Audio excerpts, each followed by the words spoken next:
Hi. Yuki. Hi, everybody. Hi. How y'all doing? See what I did with them with the title? What we'll need at therapy because we're playing Vampire Therapist. See? Hi. Hope you had a nice day. Sleepy virus. I'm not sleepy. Not yet. For one time, I'm not sleepy. Or are you sleepy? Wait. Now, now it's a good question. Are you the one who's sleepy, Yuki? That would explain. But hi. Hi. I got I'm gonna say it now. So nobody gets scared and question where I am. So, as you'll know, my cat is not is recovering from a surgery, and I have to give him antibiotics every 12 hours. And so at 10, yeah, I'm sleeping, working since 6. Damn, get me out of here. There's nothing I can do to help you. You're stuck. Welcome to hell. Yeah. So, in an hour, I'll disappear for like 5 to 10 minutes to give antibiotics to my cat. Why 10 minutes? Because if he's being a bitch, it will take me a while. Especially because I cannot grab him by the back of the neck because he has the cone. So we'll see. We'll see how that goes. It's going to be interesting. But before that, we still have an hour. So let me unmute the game. I don't know shit about this game. It wasn't it had a discount when I got it. I had read the general introduction. I know nothing about it. I just get it. He's doing fine. He's doing fine. Much better than the first one. Is just he's just making a lot of messes because he has the cone and cannot understand how to move around with a cone. So technically next week we're bringing him to do a checkup on that. So, but it's doing fine.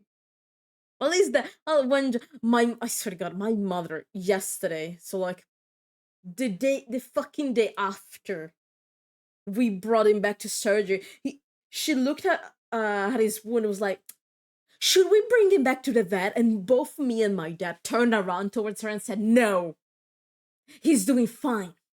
It's just how wounds are supposed to look like.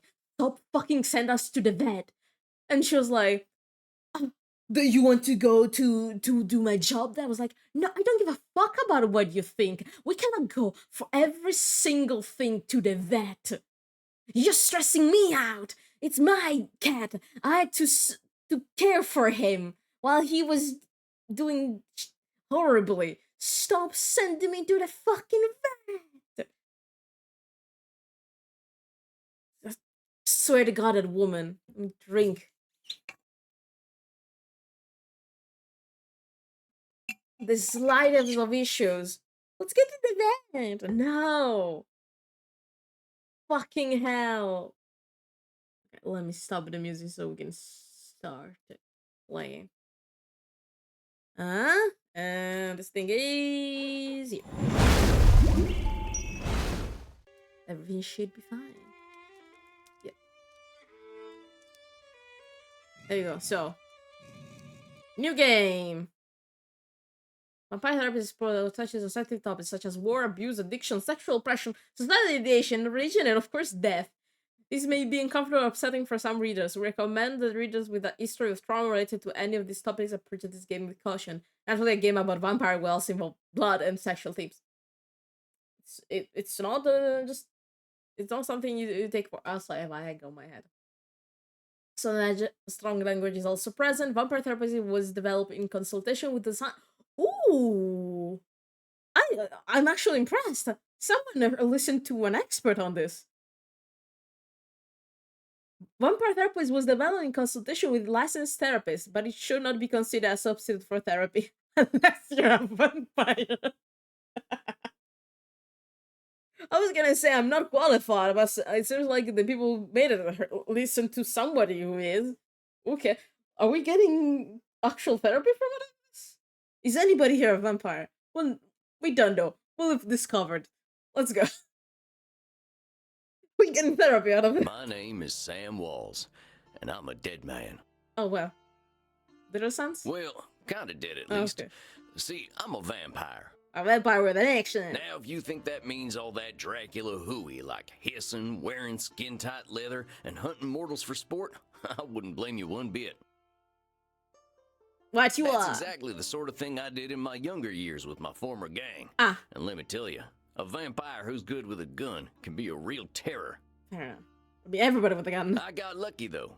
I met some kind mortals who saw beyond my fangs. They taught me my letters and showed me how my thinking was keeping me from finding any kind of peace. Damn.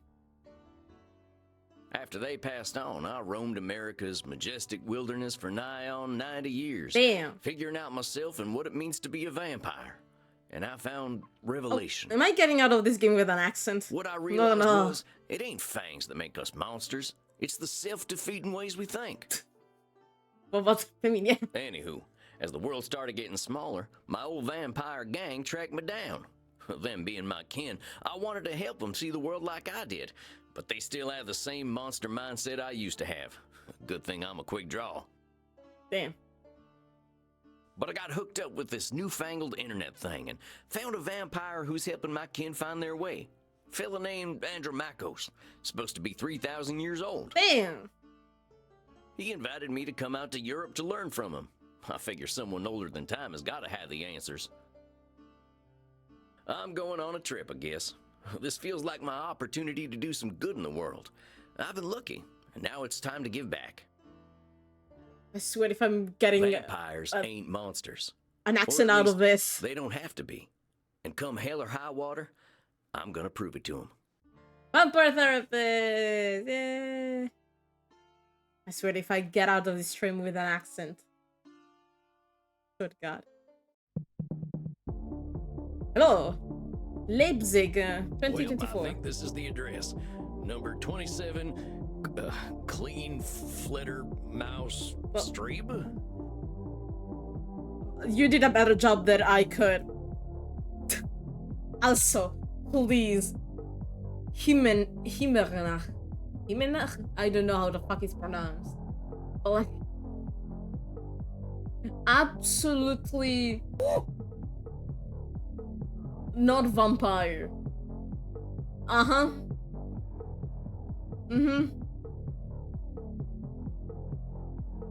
Sure. Sure is a hell of a lot of ruckus for this time of night. People stay up late here. To be fair, I'm not a club boy. But if the club looked like this, I would just go there for the aesthetic. Damn. Wait a minute. These folk are vampires. Better watch myself. You're a fucking cowboy, man. What do you mean? Oh, these guys are vampire. Better watch myself. You're a cowboy vampire. Guten Abend, folks. Sprechen Sie English? I have no idea what the fuck he said. Ja, hello, Alta. Are you here to party with us at the hottest club? I'd hit. What?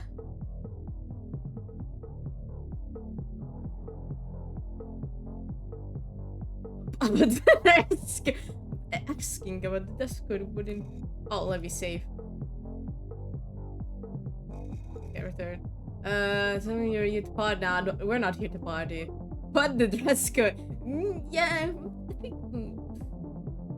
Andromachus, ask about the claw. I'm gonna ask about Andromachus. That's very clear. I'm looking for Andromachos. Andromachus, my bad. You mean the club owner? Ja, das ist weil wir hier. Oh. If you're lucky, he will invite us to the private party at the end of the night. Okay. I'm minding my own business. Getting an accent out of this, I fucking know it. Well, what happens there? Saying, what do you think is that gonna happen? I think maybe it is too kinky for Americans to hear. I like this game already. Oh, we're gonna. Okay, thank God we can. I know you like the Cowboys. Fuck! Sheriff, I'm getting an accent out of this. If my protagonist talks all the time like this. Ah, fuck. What is the dress? I don't think what I'm wearing will fit the dress code. Dude. The cowboy look is totally sexy, but you will get a bit sweaty. I don't know which accent though. How you doing? I'm fine. I'm already enjoying this game so much. We just started. I hope we will all get a bit sweaty. Okay, Maxie, okay. Good thing we run a little on the cold side, huh? Don't worry, my Liebling. We make each other warm. Okay, Reinhard, stop. Don't scare the American. I want to do that. I love this game. I can be there. Maxi Liebchen, you're so naughty tonight. Have I heard is VA somewhere? I don't know anymore. I can't say long, but I have a wonderful story. Thank you. Have a nice day. No, you are the naughty one. I love the accent. Oh, I definitely ain't an American no more. Yeah. Ask about the club. Well, what's so special about this club? Immernacht is the greatest club aller Zeiten. The owner makes sure everyone has a good time. Himenach. Oh, right. If anyone acts without respect, they are banned from the club forever. Fair enough. You are free to do and be whatever you like, as long as you are harming no one. Fair enough. And I hear that they are now attracting sexy old cowboys. Well, Maxi. Well, what can I say? Shh, Maxi. He is old enough to be your grandfather. Oh, damn. Oh, come on now. You're just flattering me. I'm only a couple 100 years old. Oh mein Gott, he is so cute, Reinhard. Can I keep him? I guess I'm here to party. I can cut loose. What kind of party is this? The kind where we dance all night and get sexy. Okay, every fucking party. Oh, here are them kind of vampires. Yeah, the kinky ones. Ach so, there are better things to suck than blood, oder?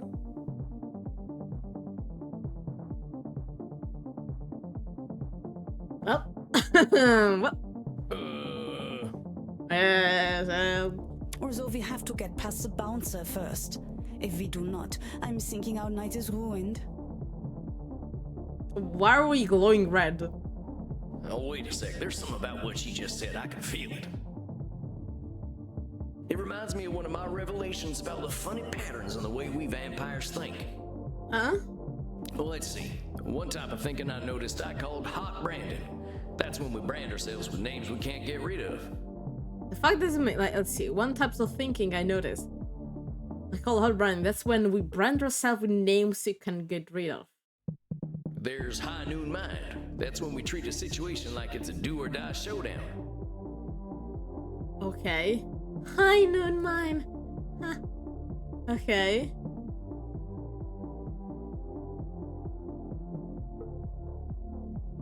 And there's saloon thinking.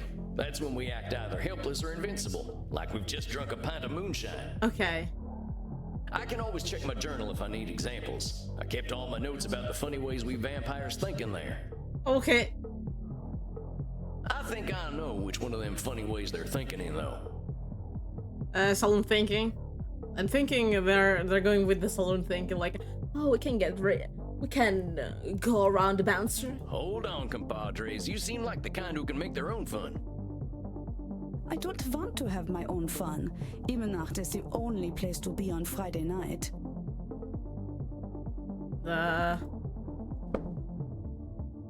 Collected note of Sam Walls. Private property owner reward is if found cowboy bloodsucker female. My client. Oh god, we're not even a therapist right now. And I found this old notebook and I figured I'd take it with me to Europe. I figured it will help me organize my thoughts. I'll separate it into sections so I can jump to them right quick. That way, when I need to get to a particular section of a nose, all I gotta do is up over to that section. Easy as falling off a horse, and falling off a horse is really easy. Funny ways we think. I realize we vampires can think in funny ways sometimes. Like reality is right in front of us, and we just can't see it. Heck, pretty sure it's all humans who do that, not just vampires. We do think funny in funny thinking in particular ways. So I figured I'd write them down so I don't forget them. I'll include examples so I remember how they work. I know mine. Sometimes things can seem black and white, win or lose, family or feast. Okay, yeah, I was right. It's no. Oh wait, no. I was thinking of someone thinking. Maybe it's high noon mind. Sometimes things can seem black and white, win or lose, family or feast, live or die. Like everything is a big showdown. It can feel like we've got only two options: winning the day or ending up with a stake in the heart. That's high noon mind. Thinking in extreme and ignoring all the in betweens. With stressful self. How when stakes are high. Examples: if I can't get the best sell, my bet is gonna break. Ain't no doubt. Either I show up ready to win the rodeo, or I better just not show up. But yeah. Okay, no, I think it's high noon mind. Like, we gotta go in because this is the only place. Wait, why was I saying it? Okay, then. Sound thinking. A lot of us bloodsuckers have a habit either of feeling responsibility or soul control, or feeling completely hopeless. This is actually neither is true. Feeling hopeless don't mean we're powerless, and fully untouchable doesn't mean we're invincible. That's sullen tthinking. Either way, our real capabilities are somewhere in between. Examples: with my dark power, vampire shall dominate the mortal world. It's a little more extreme than what I thought. Okay, when mortal discovers secret, it's entirely my responsibility. It's more like blaming. Okay, can't deal with the bureaucracy of international travel with my coffin. I'm stuck in the USA forever. Well, I'm a bit more dramatic, okay? Hot branding. Vampires sometimes call themselves awful names. Oh, okay. I'm a failure, I'm unlikable. It's like burning yourself with a big old branding iron. Every time we look at ourselves, we keep seeing those names. Our brain is just calling yourselves names they do no good. Example: I missed that shot. I'm such a butterfinger. Okay. Okay. Let me save. I think they're in the high noon mind.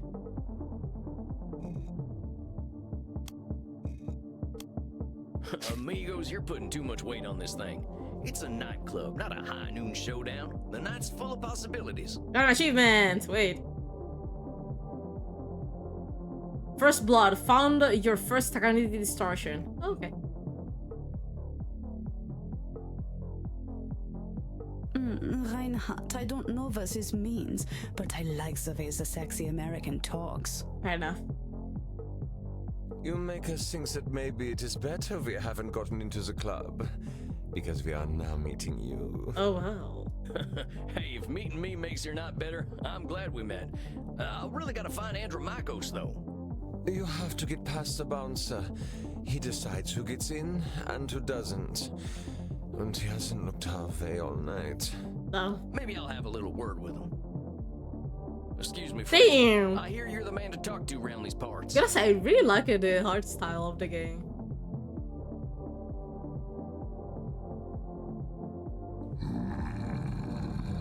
Lovely. It looks like a little bit like Sigmund. Tell me it doesn't look like Sigmund. Wait. I need to. I'll take a screenshot later. I'll send it to Sam. I'm here to see Andromachos. Have fun, mate. Oh, thank you. Hey, thanks, amigo. You have yourself a fine night, you hear? Cowboy, what about us? Dash their hopes, bring them joy. I don't fucking know anymore. Bring them joy. Yeah, sure, they're friends of mine. Have fun, mate. Well, come on, you two. We ain't got all night. Yeah! Yay! Come with me, my friends. Dang, awful loud in here. Damn.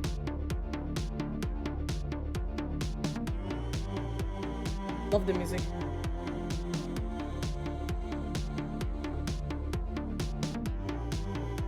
I like the backgrounds. I've been looking at the backgrounds. Love them. I like the reflection on the stone. Come on, my liver, dance with us! Well, you kids have fun. I'll catch up with you later. Tarnation, I'd rather hear a gopher giving birth than this.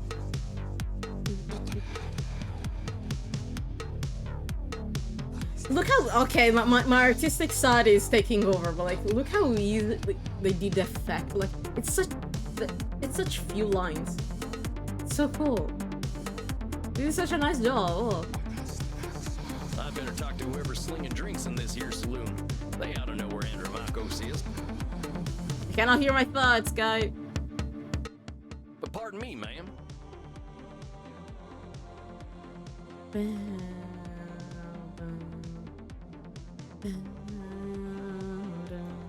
Well, well, look at you. We get a lot of 80s fashion in here, but not usually the 1880s. I'm a little old-fashioned, man. Also, you're hot as fuck, damn. What can I get you, cowboy? The special's Red Bull and vodka. You down? I never drink Red Bull. Fair. I'm actually looking for the owner. He around tonight? Might be. What do you say your name was? Sam Walls, begging your pardon. Sam Walls, huh? Also, you're called Crimson. I don't think I know anything about a Sam Walls. After all, I'm just a know-nothing bartender. Branding. From where I'm standing, I see someone with style and confidence, not just a drink machine. Don't go branding yourself like that's all you are. Don't you go worrying about me, cowboy. The man upstairs warned me you were coming. I was just testing to see if you are who you say you are. Tell you what, let me give you something from our special reserve.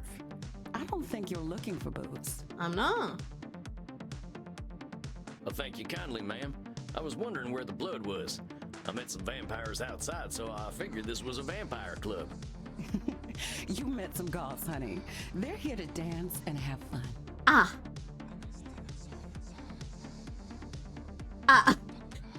Wait, did I look? Well, kind of the same thing. I was. Were they vampires? Were the goths? We'll never know. We'll never know. So all these people are mortals? How do you think the head vampire gets his blood? They can't wait to share it with him. It's a special experience.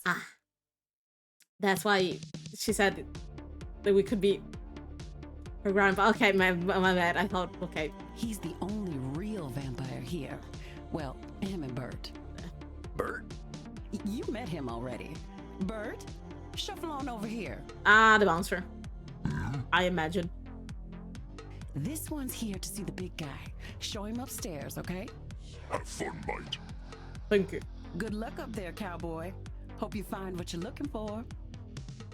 Yeah.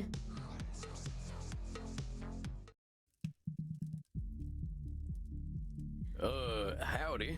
It's Sam Walls to see you, sir. The guy who's been sending you all them V-mails. The V-mails. Yes, I know who you are, Samuel Walls.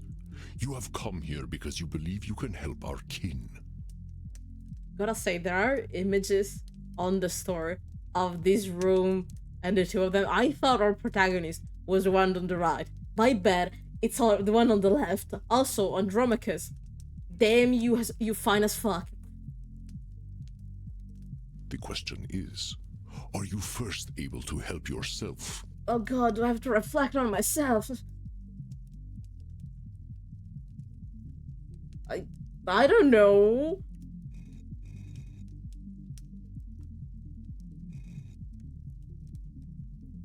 Like, hi, Jerm. I think I can help myself. I've been fixing myself for more than a century now. I don't think I need help. Then you must prepare to learn a most difficult lesson. No, wait. I'm gonna reload. No. I don't know that I can help myself, but I'm trying my best. Much better. Okay, yeah, preferred. Then you have already learned the most important thing I can teach. But it was a little strange that it was, but like, yeah, I preferred this answer. Like, I don't need help. No, that's not what. I can fix myself. I meant it in like I can ask for help. We all need help, Samuel. I am pleased that you have come to receive mine. Damn, you're fine as fuck. Dang, you scared the heck out of me. You must allow an ancient vampire his games. He will play them regardless. Fair enough. Please, sit down. What an Oh, well. absolute pleasure it is to meet you at last. I found your messages most intriguing. I fucking bet that the goths wanted to meet him and make him suck their blood. I would. Afraid there ain't much here in the way of intrigue. I'm just a lonesome cowboy looking for answers. You know, I receive emails every day from vampires seeking my help. You are the very first to seek my aid in helping others. This alone makes you intriguing. Oh, damn. Well, dang. I think you're gonna be sorely disappointed when you get to talking to me. I'm just honored you're giving me the time of night.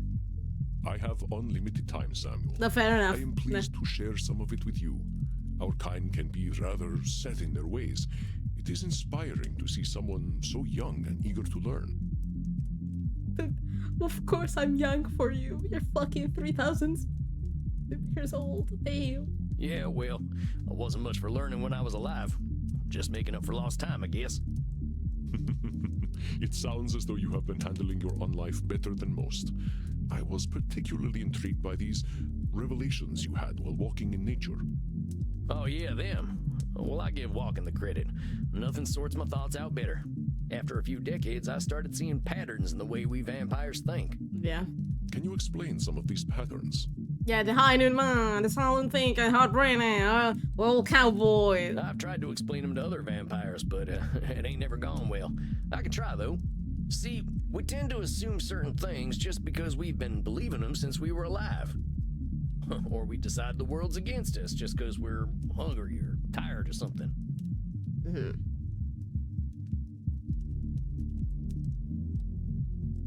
So that's the solid thinking, yeah. And when we start tackling problems that ain't real, we ain't fixing our real problems. That make any kind of sense? Fascinating, Samuel. These revelations that you had in the woods, mortal psychologists have a term for them. They are called cognitive distortions. Damn. I'm actually learning from this game. Cognitive who's what now? Cognitive distortions. They are exactly as you described them. I will explain in a moment. Please, tell me about these specific revelations you had. Okay, explain, also explain to me the saloon thinking. Okay, let's go into... First thing, explain high noon mind. Well, I noticed how we stress ourselves out by making everything a battle of do-or-die absolutes. High noon mind, I call it. Like that feeling you get right before a big shootout. I must confess I have no experience with this feeling. I engaged in mortal combat long before the age of gunpowder. Fair enough. But the sentiment you describe mirrors the words of my old friend Marcus Aurelius. He used to say that the magnitude of life's challenges often turn us into our worst selves. Uh-huh. You mean Marcus Aurelius, the Roman emperor? Marco Aurelio. Of course, his name was Marcus. Marky was a bedroom name. You fucked Marco Aurelio? I never thought I would learn psychology by vampires. It's better than from... You were not there. When we started the game, it said that they consulted actual therapists to make the game. I was like, huh? So yeah, we're learning psychology, but also they said, please don't use this to replace therapy unless you're a vampire, in which case it may help. You mean you and the emperor were... Yeah. It was ancient Rome. Penetration was similar to a handshake. Let's continue. My apologies. I somehow forgot you were American. But let us discuss this high noon mind. I like it every time he's like, oh damn, the six. Like, alright, you're American. I believe we can broaden your definition. Mortal psychologists call this phenomenon of binary thought polarized thinking, but I like to call it Nosferatu. Does being a cryptist account only one way to find out? Nosferatu thinking? It means you are thinking in black and white. Mm-hmm. Like, I gotta do this or something will happen. Like, oh, I got, like we saw with the goths before. I gotta go inside the club or like my night will ruin, everything will sucks. Okay, okay, I brought my definition. Nosferatu thinking. Okay. Okay, oh, it changed also here. Okay, Nosferatu thinking. A little bit better, thank you. I get it. That's pretty funny. I believe it encompasses the breadth of the distortion. One is not flatly weak or strong, good or evil, smart or stupid, a success or a failure. The truth is far more complex and colorful. Not every high noon gunfight ends in oblivion, correct? Yeah. Well, yeah, that's true. Getting shot still ain't fun, but it ain't the end neither. A perfect example, Samuel. Now, try to catch me using Nosferatu thinking. Okay. I will give you a series of statements, and one of them will contain Nosferatu thinking. I will repeat them if you miss it. Thank you. If I do not drink blood, I will surely die.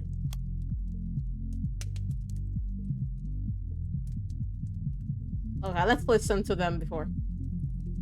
Death eventually comes for us all. No. Mortals will always fear our kind. No. Did you miss my Nosferatu thinking? Let me start. If I do not drink blood, I will surely die. Is that Nosferatu thinking? No, Samuel. In this case, I am not arguing with reality. Ah. If we do not drink blood, we die. This is a fact of being a vampire. Ah. Let us continue. Okay. Death eventually comes for us all. This is true. Mortals will always fear our kind. Oh, this is like, you're thinking in absolute. Okay, okay. This is the one. Mortals will always fear our kind. That's Nosferatu thinking right there. I've met mortals who knew who I was and weren't scared. Very good, Sam. Okay. And even if you hadn't, to say mortals will always fear us ends any hope that they might not. It's thinking in absolute. Okay. I think I messed up with the barrister then. Oops.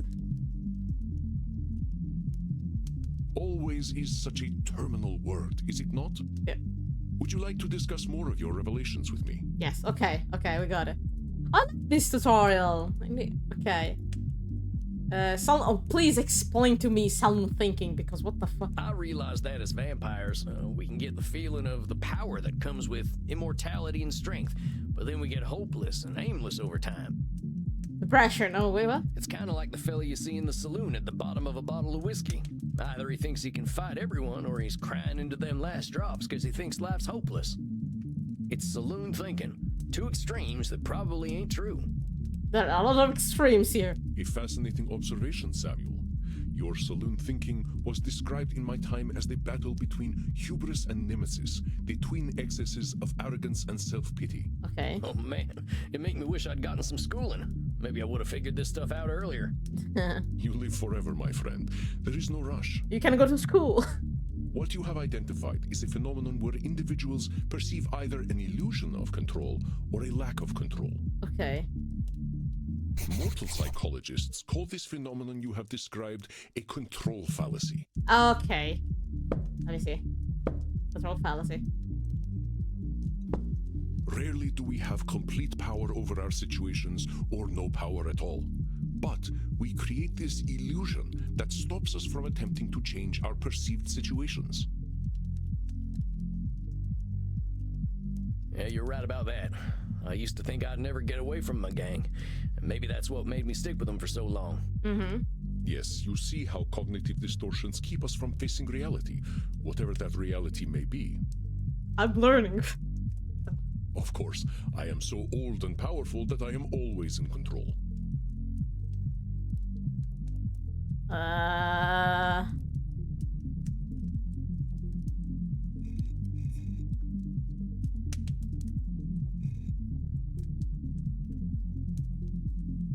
I need to evidence. Okay, control fallacy.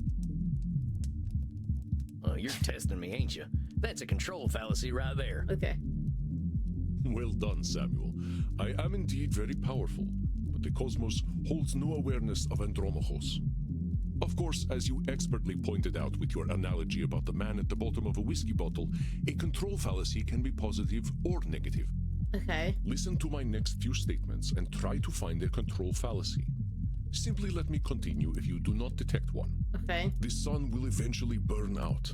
I will roam a cold, dead earth, and there is little I can do about it. Okay. My kitty cat died. I shall be lonely forever. I think it's this one. You don't deserve to be lonely. Oh, my kitty died. I'm gonna be lonely forever. What the fuck? I shall never feel the warm sun upon my skin again. It's the I same. shall never feel the warm sun upon my skin again. You didn't catch my control fallacy. Let's try once more. I'm sorry. I was listening to them. The sun will eventually burn out. I will roam This is just a philosophy. dead earth, and there is little I can do about it. My kitty cat died. I shall be lonely forever. Control fallacy. I'm sorry about your sweet kitty, but you could always pick up a new one. Or there's lots of them just waiting for a loving home, so you don't need to be lonely. It was just an example, Samuel. Well spotted. But I do speak from experience. I felt this way once when a pharaoh I was dating had our cat mummified. Damn. I went into a murderous depression that nearly decimated the continent. What the fuck? But I had the power to help myself all along by adopting a new friend in need of a home. Man, what the fuck you mean? Oh, dang, don't let me get on your bad side. But yeah, it's like the other ones were just very philosophical and very strange. Like this, like, oh, I should like oh my, something bad happened, then I must suffer. Like, what the fuck? No. Okay. The other two were not something in your control. The feeling lonely because I must feel lonely then is your control. Like the sun will burn out. It's like, I mean, yes. Touch my bar pets. I doubt you shall see it, Samuel. Did you have more revelations to Yes, tell me about? dot branding. I think it's a little bit easier this one. See, I used to be in a gang. They were my whole existence. If you asked me who I was, I would have said, I'm a murdering bastard. Once I got away, I realized how small-minded that was. I was Sam before I was a murdering bastard, but that's how I was choosing to brand myself. My old gang's still around, and they're still branding themselves like that. They can't see themselves as anything but killers. Very astute, Samuel. I favor the clinical term, however, which is labeling. Okay. You correctly discovered that labeling is a reductive act. When we call ourselves names, even if we find them accurate, we create prophecies we are doomed to fulfill. Yeah. For millennia, I thought of myself as a killer. It was not untrue that killing was how I made my way in the world. I was an unstoppable warrior and assassin. You're so hot, Andromachus. But with this label, I limited myself for ages. I did not only kill people, I also killed potential aspirations I might have had. See whether you can catch me doing some labeling in my next few statements. Okay. I am so old, I am ancient. No, this is true. Call me whatever you like, but don't call me late for dinner. No? How shall I describe myself? Yes, I am a mass murderer. This one? Well, that's about as clear a labeling as it gets. Yeah, we vampires tend to do a lot of killing, but reducing ourselves to killers ain't doing us any favors. Excellent, Samuel. I mean, you are You ancient. correct. Labels These are are- cages that we lock ourselves in. I was a mere murderer for most of my existence because that is how I labeled myself. Yeah, I did the same thing. Sam Walls, the murderer, reprobate, and good for nothing. Those are not how I would describe the Sam Walls I see before me. Did you have more revelations to tell me about? No. I think that's all of them. Or at least the ones that were the most obvious to me. Wanna give me new ones so my mind will explode? That you recognize the concept of cognitive distortions at all is most impressive, Samuel. What took me nearly 3 millennia to understand took you merely 2 centuries. I'm built different. What can I say? Oh, come on, you're just flattering me. I'm just a dope stumbling his way through one life. Are you now? Tell me, Samuel, what kind of cognitive distortion are you exhibiting when you call yourself a dope? I don't fucking know what a dope is. You're asking much from someone whose first language is not English. The fuck is a dope? Am I labeling myself?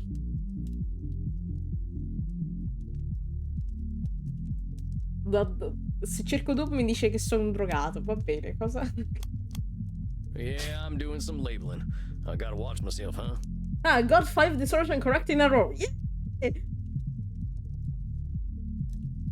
As long as we retain any humanity, we will have cognitive distortions. What we are aiming for is not to become perfect beings, but to understand and accept ourselves. As long as we can recognize cognitive distortions, we can address our real challenges. One cannot drink blood from a straw man, after all. Huh. I ain't never heard that one before, but I like it. If it helps solidify the concept in your mind, then I am well satisfied. Did not help me, but sure. I know you came to learn from me, so I will do my best to honor your good intentions. Let us ensure that you understand the concepts of labeling, control fallacies, and Nosferatu sure. thinking. I will give you a series of statements, and each one will contain a cognitive distortion for you to identify. Okay. I will begin. If I invite over my vampire friends, I know I'm going to have to deal with guano all over the place when they turn into bats at the end of the night. Oh god. It's not labeling. It's not control. I think it's not Sparta thinking.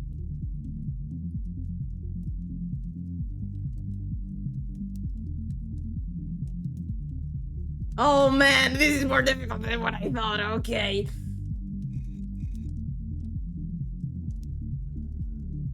It's not control fallacy. I think it's Nosferatu. The only thing could be it's Nosferatu thinking. Well, that ain't right. He's acting powerless, like a man clinging to the whiskey bottle. What Andromaco say that distortion was? Ah, okay. If I invite over my vampire friends, Really? I know It's control I'm going to have to fallacy? deal with guano all over the place when they turn into bats at the end of the night. Is it really control fallacy? What? What? Why is it control fallacy? Wait a second. Ah, a lot of us bloodsuckers have a habit of either feeling responsibility or soul control, or feel it's the control thingy. Because you feel responsible. Okay, if I invite my friends, I know I'm going to have to deal with it. Okay, because you take their responsibility. Okay, it's control fallacy. Well, that there's a control fallacy, sir. You're acting like you've got no control, but you could lay down some ground rules for guests.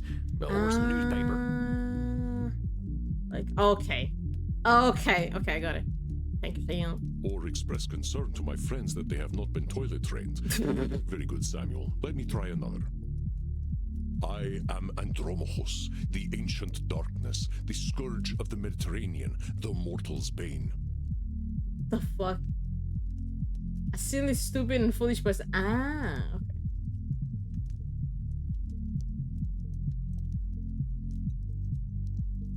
The mortal's bane? Wait, I'm gonna reread these things.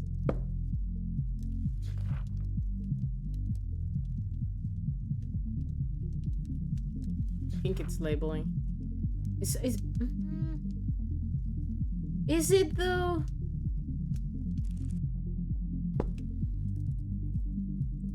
Oh man, I'm starting to question myself. Oh god. Scourge of the Mediterranean? It's not black and white thinking. I'm starting to question my sanity here.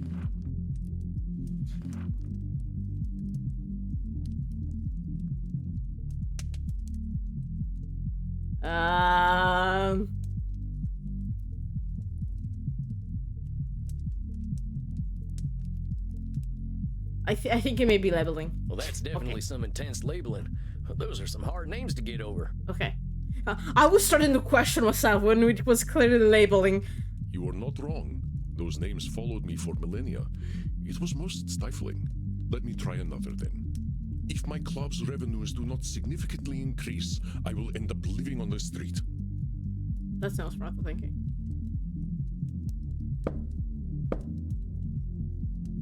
Yeah. That's Nosferatu thinking. That there's got to be Nosferatu thinking. There's a huge space between making a ton of profit and living on the street. Yeah. Indeed, you are correct.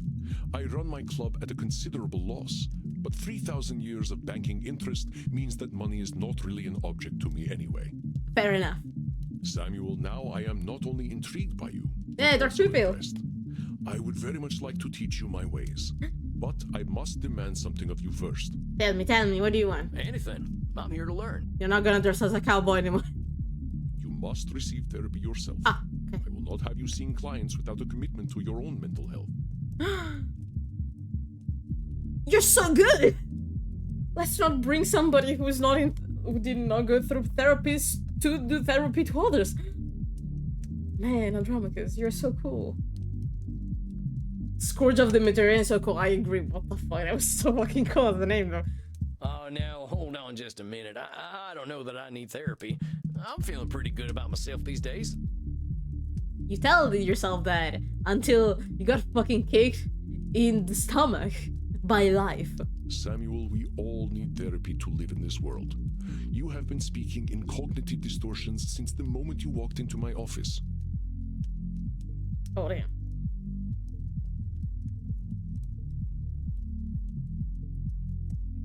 Got a piece of something under my fucking...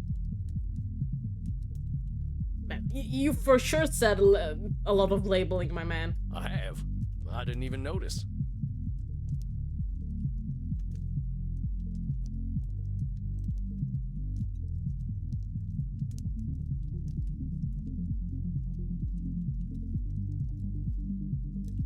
What happened, man?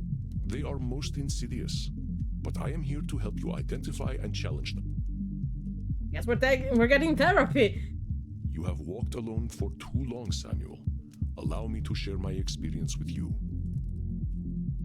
Yeah.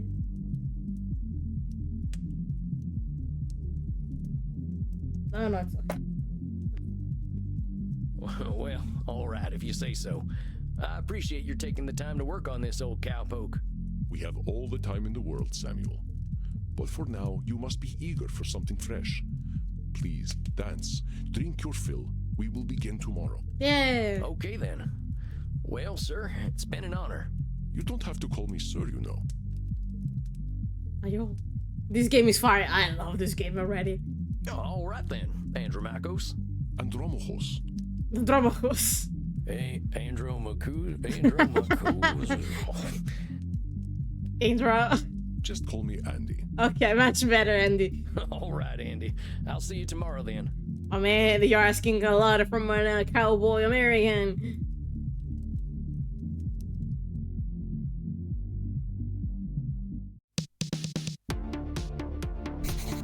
Dang, look at all them mortals, sweating, blood pumping. I am thirsty. There ain't no power on this earth that'll get me on a dance floor. Wait, we wrote something on... Ah, cognitive distortion reminder. We all make cognitive distortion. Cognitive distortion types any weapons to beat ourselves up with. They're just ways to categorize our thoughts.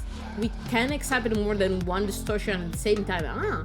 And some distortion even subcategories of other distortions. Important. Identifying cognitive distortion is one tool in a therapist's toolbox. Empathy and compassion are some of the best tools we got. Maybe I'll see if the bartender's got anything for me. If it isn't Clint Eastwood again. How'd it go, cowboy? Seems I'll be sticking around. Guess I'd better get used to things around here. Good to hear. About time someone helped Andy with his work. Seems you vampires have a lot of problems to fix. Name's Crimson, by the way. Hi, Crimson. Fine meeting you, Crimson. How do you know so much about what Andy's doing? Pillow talk. I'm his blood partner. Why are you both fine as fuck? Well, No shit. How's a mortal get hooked up with an ancient vampire? lucky girl or lucky vampires. I don't know in this situation. I'm a rock climber. I stumbled into one of his lairs in Madagascar. What? Found a cave while climbing a mountain, and there he was, naked in a hot tub. All of a sudden, I'm very interested in you. Crimson, please tell me more. Dang. Must have been a sight. Yeah, fucking bad he was. You ain't kidding, cowboy. Didn't expect a luxury apartment with a gorgeous naked vampire inside of a mountain. Yeah, me neither. We hit it off, and he asked me to come back here with him. I like an adventure, so I said, what the hell? I'll date the gorgeous Dracula. But what are you doing talking to me, cowboy? The blood's running hot on the dance floor, and these kids don't mind a little biting. I don't know if I want to do some biting. Damn. Ain't no way I'm dancing. There's gotta be a better way to get something fresh to drink. Like them? Reinhard, look, it's the sexy old guy again. Well, if there aren't the gods here, I cannot win. You should buy us a drink, old guy. You'll probably get lucky. Actually, you will definitely get lucky. Well, I guess you found your way without dancing. Well, Pleasures of the flesh ain't exactly what I'm after tonight. That's because you haven't experienced these pleasures with us yet. Buy us a drink and you will discover great satisfaction by uns. come on, Sam. Come on, Sam.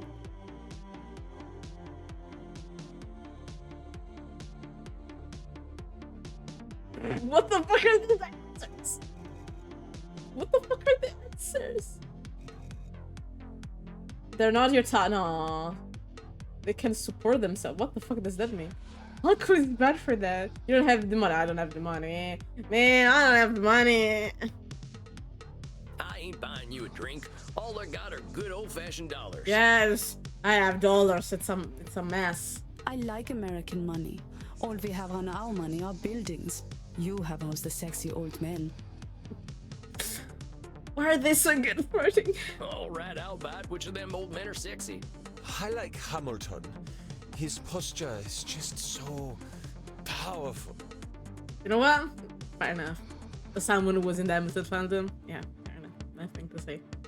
There is a dollar coin that has Eisenhower's face on it. Why we ended up talking about which sexy guy is on the money? Oh, you are right.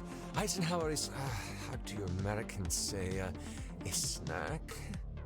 Well, I get it. You like older men. I know I heard his VA. I don't know where though. Look, kids, you seem like nice enough folks, but I wasn't planning on buying drinks tonight.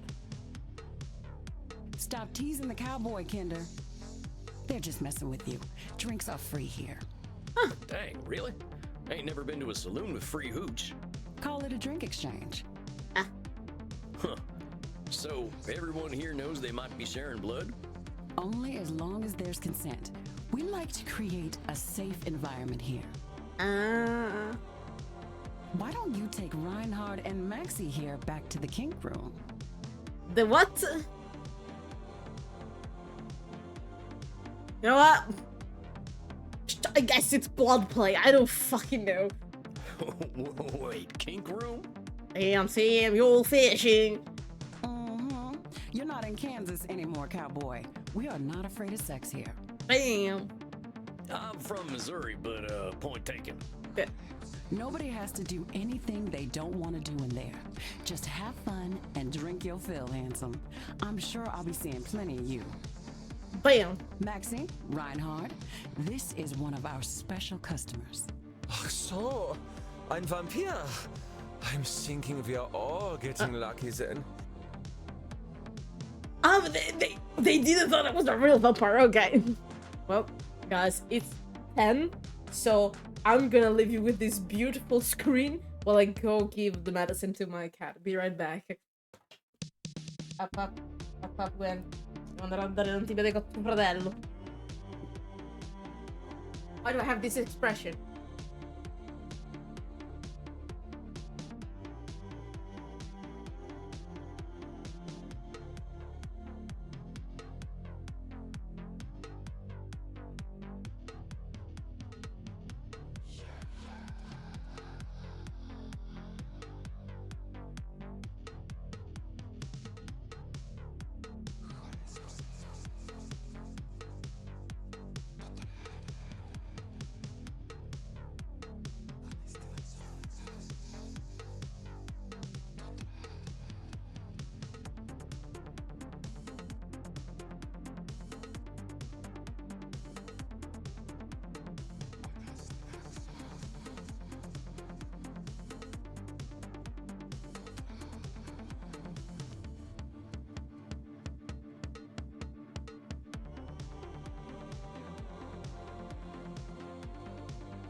take me longer because we discover I have a thorn on.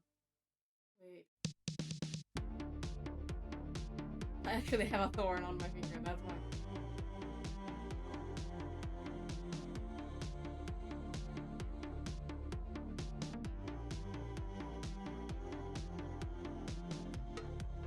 Easy.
I don't know how much it takes. Okay. It took me long, 90 minutes. Okay. We're good, we're dead. I got my thorn removed. And I gave the antibiotics to my cat. Now back to these. My neck scrubs with anticipation. Oh well. Dang. Guess I'm going to a kink room then. Guess we're going to the kink room.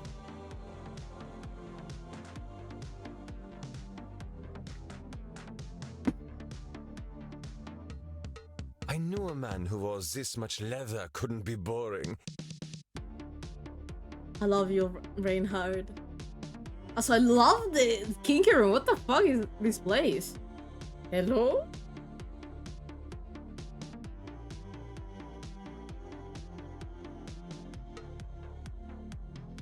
Yeah, well, you got me pegged.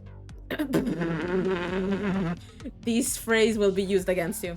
Is that what we are doing now? Give me the document and I will sign myself up for it. Not Naxi, no. Well, I really ain't in Missouri no more. Look, I'm more into biting. Of course. Oh, your teeth look perfect. Are you going to bite me with those? I don't even know what to say. I'm just receiving at this point. That's the plan. Who's going first? Oh, me. Well, step right on up. Come here, get yourself beaten. Remember, Sammy boy, just stick the tips of them fangs into the blue veins and we'll all have a nice time.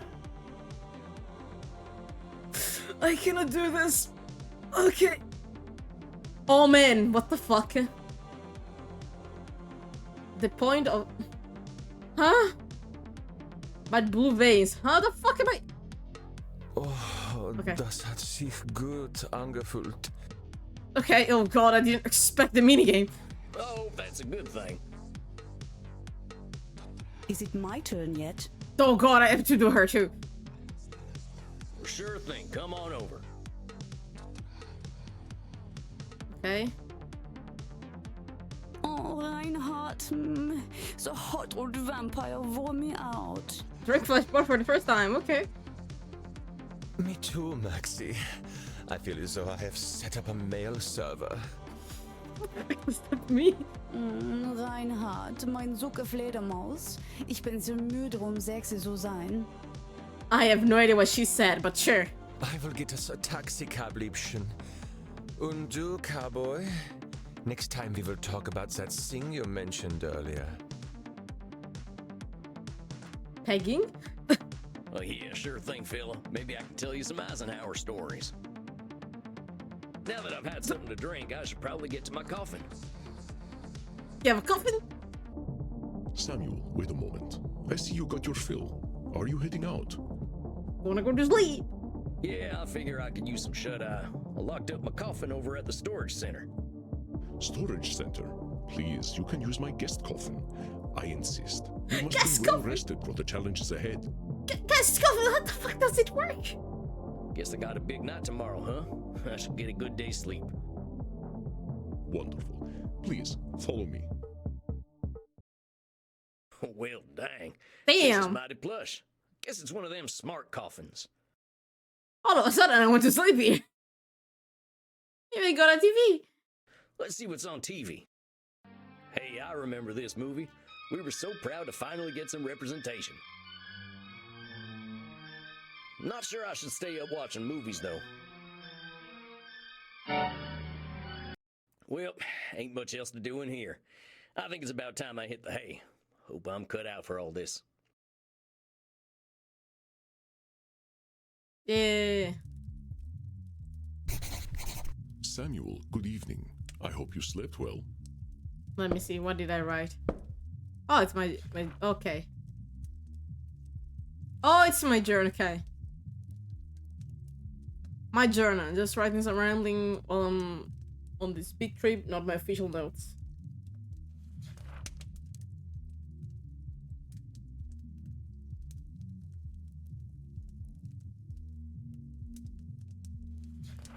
Let's see.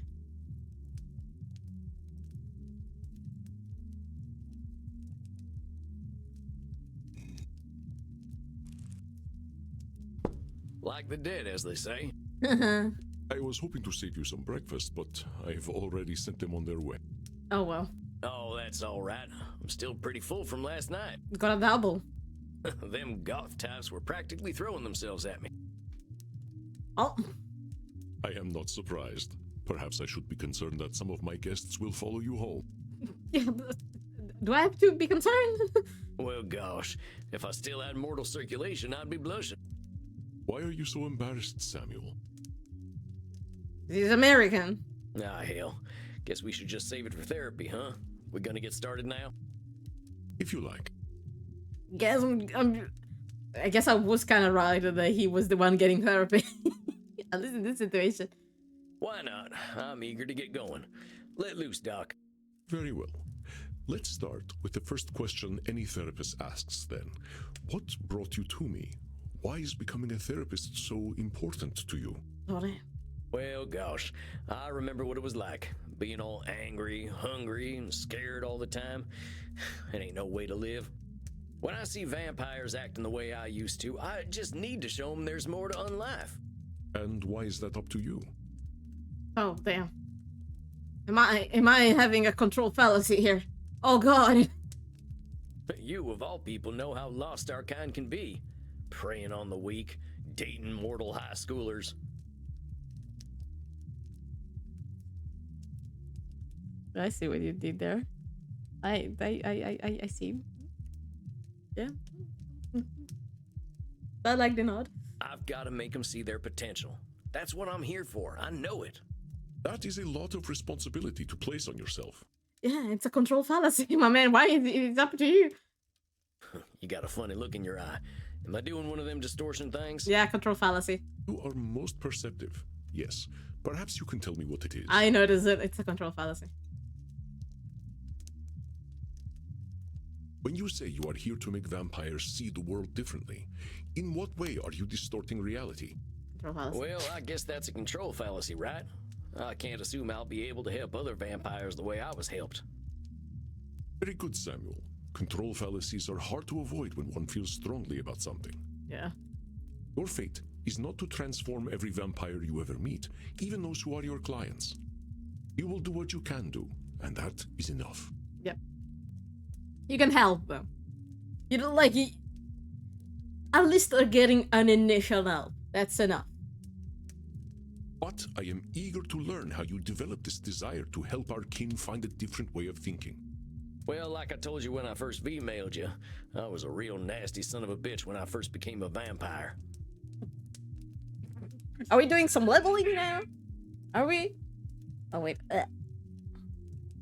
When I look back and see what a no-account piece of shit I was, I ain't nothing but embarrassed.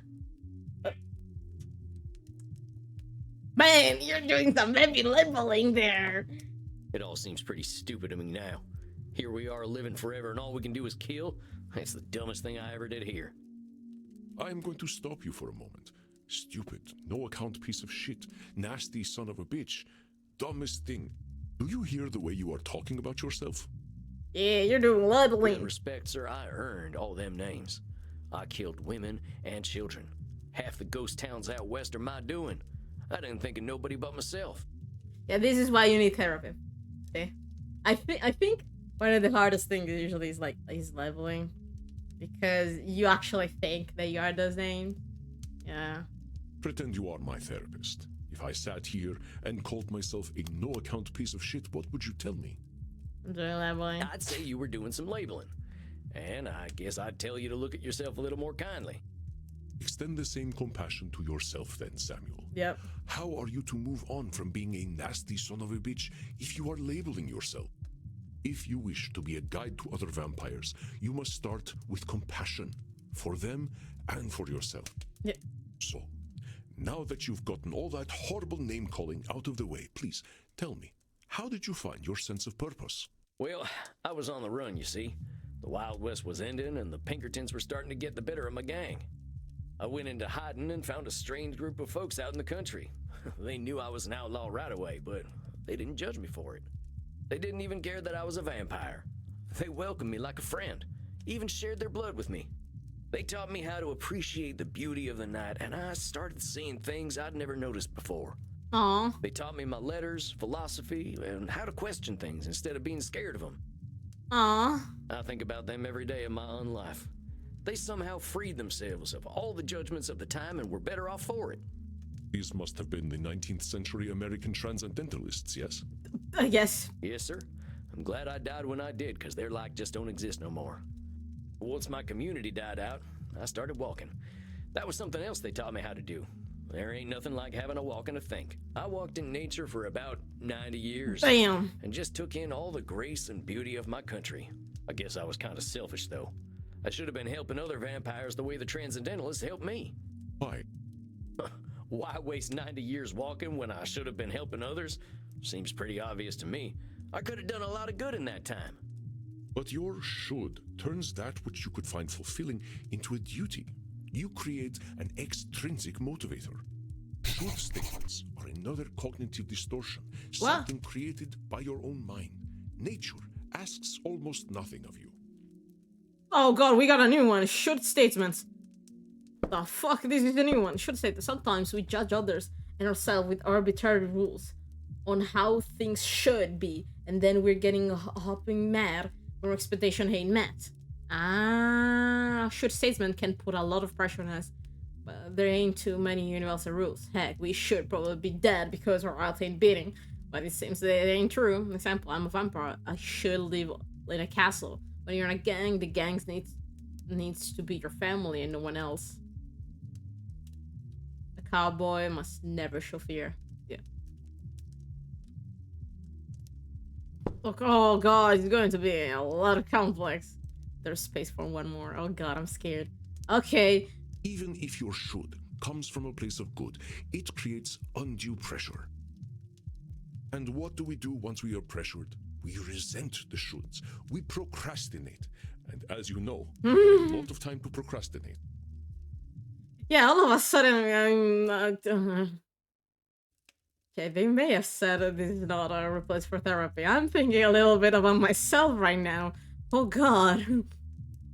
Damn. Especially the should.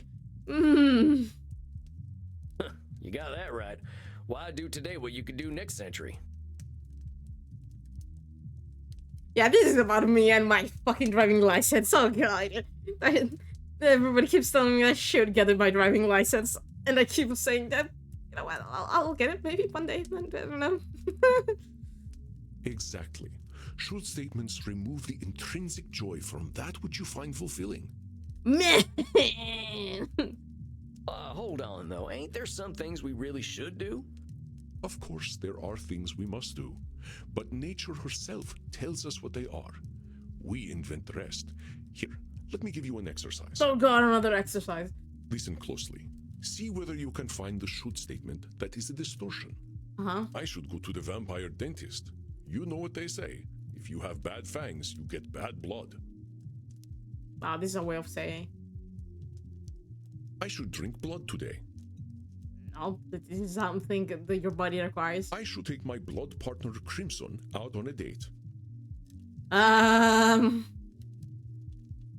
should be wary of sexually transmitted diseases. I don't know anymore. Did you miss my should statement? Yeah. Let's try again. Oh man, I don't know anymore. I should go to the vampire dentist. You know what they say. If you have bad fangs, you get bad blood. I don't fucking know anymore.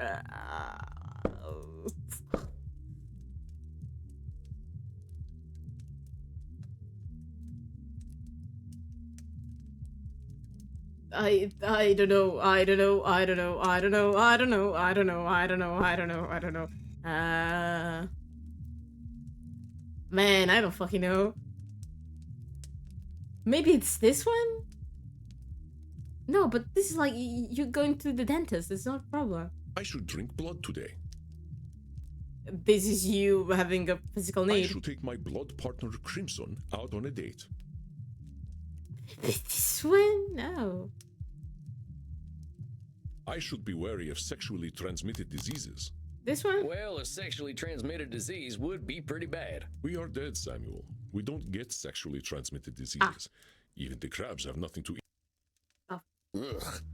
Ugh. Let's try again. Ugh. I should go to the vampire dentist. I You don't know what they say, anymore. If you have bad fangs, you get bad blood. Maybe this one? That's the one. No one should go to a dentist. Goddamn butchers. No, okay, no. Yeah. I should drink blood today. I- I should take my blood partner Crimson I out on a date. guess it's this one then? Saying you should take Crimson out on a date is a should statement. You've turned something you want to do into something you have to do. Ah, there it is. Okay. I keep looking at it like, maybe. That's right, Samuel. You know, I couldn't be more pleased with you. Your time in nature was clearly well spent. Man, I reloaded. Don't think so high of me. Well, thanks, I suppose. But if you don't mind my saying so, I hope you're treating that mortal lady right. Thank you. Please, ask her yourself. Yeah, she told me about you being naked. I don't know anymore of that. I imagine she would share her blood with you. You look like her type. But you know, Hold on. I've only been in Europe for a couple of days. I ain't gonna go after my teacher's girlfriend. She does what she wishes, and that is why I chose her as my blood partner. Crimson is fucking cool. Also, she's called Crimson, and she's with a vampire. I mean, Samuel, even if it beats no longer, you have a good heart. I think you will be an excellent therapist. So far, that good heart of mine hasn't amounted to much, but I'm willing to give it my best shot. that's enough. You are uncomfortable with praise, aren't you, Samuel? Every time I say something positive, you find a way to negate it. I just don't think I should be doing any bragging. I spent my first 50 years killing. I spent the next 90 walking in the woods. Fair enough. I've tried to walk a better path since then, but I ain't no saint, Auntie. I did not say you were. Having met several so-called saints, I can attest that none of them were either. Okay, Grandpa. I understand your discomfort, Samuel. I, too, have done terrible things that I cannot erase. But is erasing the good I have done worthwhile? Fair enough. Well, I guess when you put it like that, it sounds kind of silly. It's another cognitive distortion. Oh, One God. that mortal psychologists call disqualifying the positive. Yeah, the game may have said this is not a substitute for therapy, but I think it may have actually. Oh man, I'm gonna recommend it to a couple of my friends. Man, on account of the nasty style I've done, I can feel like a real good for nothing sometimes, but that's disqualifying the positive. Only out the good and living in bed. It ain't a distortion to see the positive in yourself or in a situation, just being honest. The restore just doesn't make each other in the head, but I just selected them.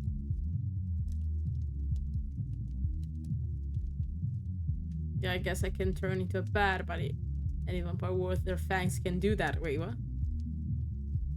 It said disqualifying the positive? Ah, because, oh, you can do something very cool, but like, that's not everybody can do it. Okay. You rescue a kitten, but she drinks mortal blood every night, so no one's good demons now. Okay. Okay, I see, okay. I understand. There's that the actions last of one. Your past are difficult to bear, but what we are here to do is accept I'm mad. reality with both its positive and negative aspects. I am not saying that you should disqualify your negative actions, but merely note when you disqualify the positive ones. Let us try an exercise. Yeah. See whether you can challenge me when I disqualify my positive deeds. Okay.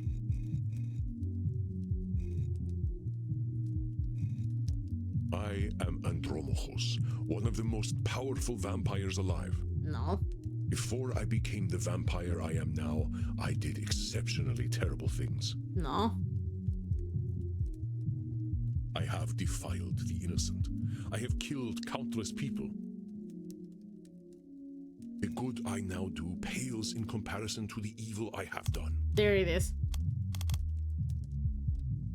That's the one. You're literally disqualifying the positive by comparing it to the evil stuff you done. Yep. Well done, Samuel. Yay! I believe the recognition Learn of 5 this cunning distortion will distortions. serve you well when you start to see clients tomorrow. Tomorrow? Already? Oh, tomorrow. I only just started learning these here cognitive distortion things. I will, of course, be with you. Oh, thank you. You needn't worry. I can sense your instincts and will help you. Thank you. Thank you. But tomorrow, I just don't feel ready yet. My friend, we are never truly ready. But if it would ease your concerns, we can practice with further examples. Would that be helpful to you? A little bit. Yeah, I think I could use the help. Yeah, I think I could use the help. Very well, Samuel. Let's try some examples. I will give you a statement, and you find the cognitive distortion in it. Okay. Wait.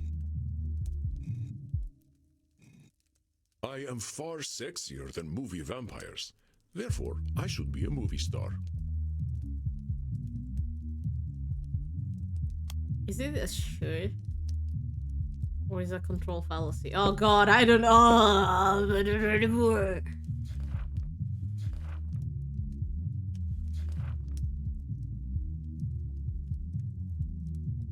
No, it's not a control fallacy.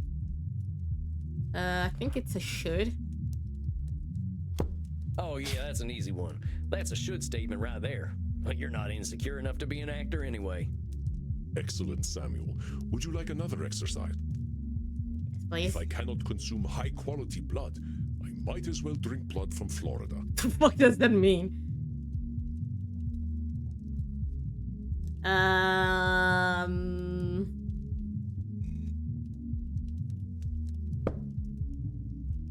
Is this a Nosferatu?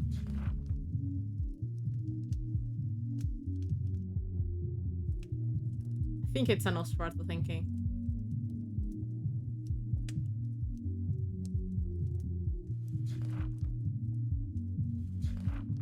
Yeah, it's a Nosferatu thinking.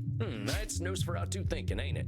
Correct, Samuel. Okay. That being said, I am sure there is still decent blood to drink in Florida, but I will bring a test kit anyway. Fair enough. Would you like another exercise? Okay, last one. I am an antediluvian old fart.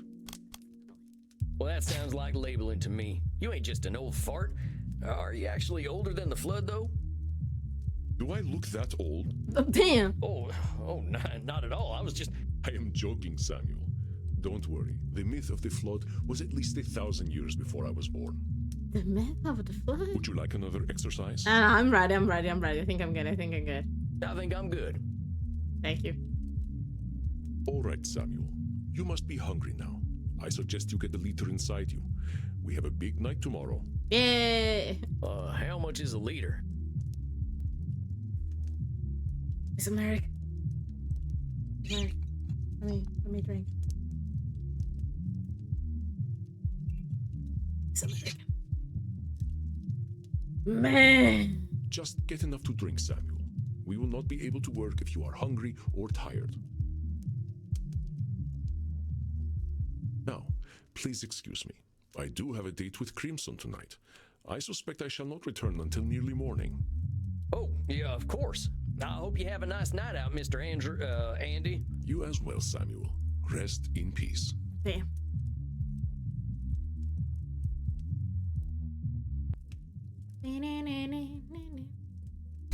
Ah, Samuel, glad to see you are awake. Oh, we're ready? Your first client is on his way.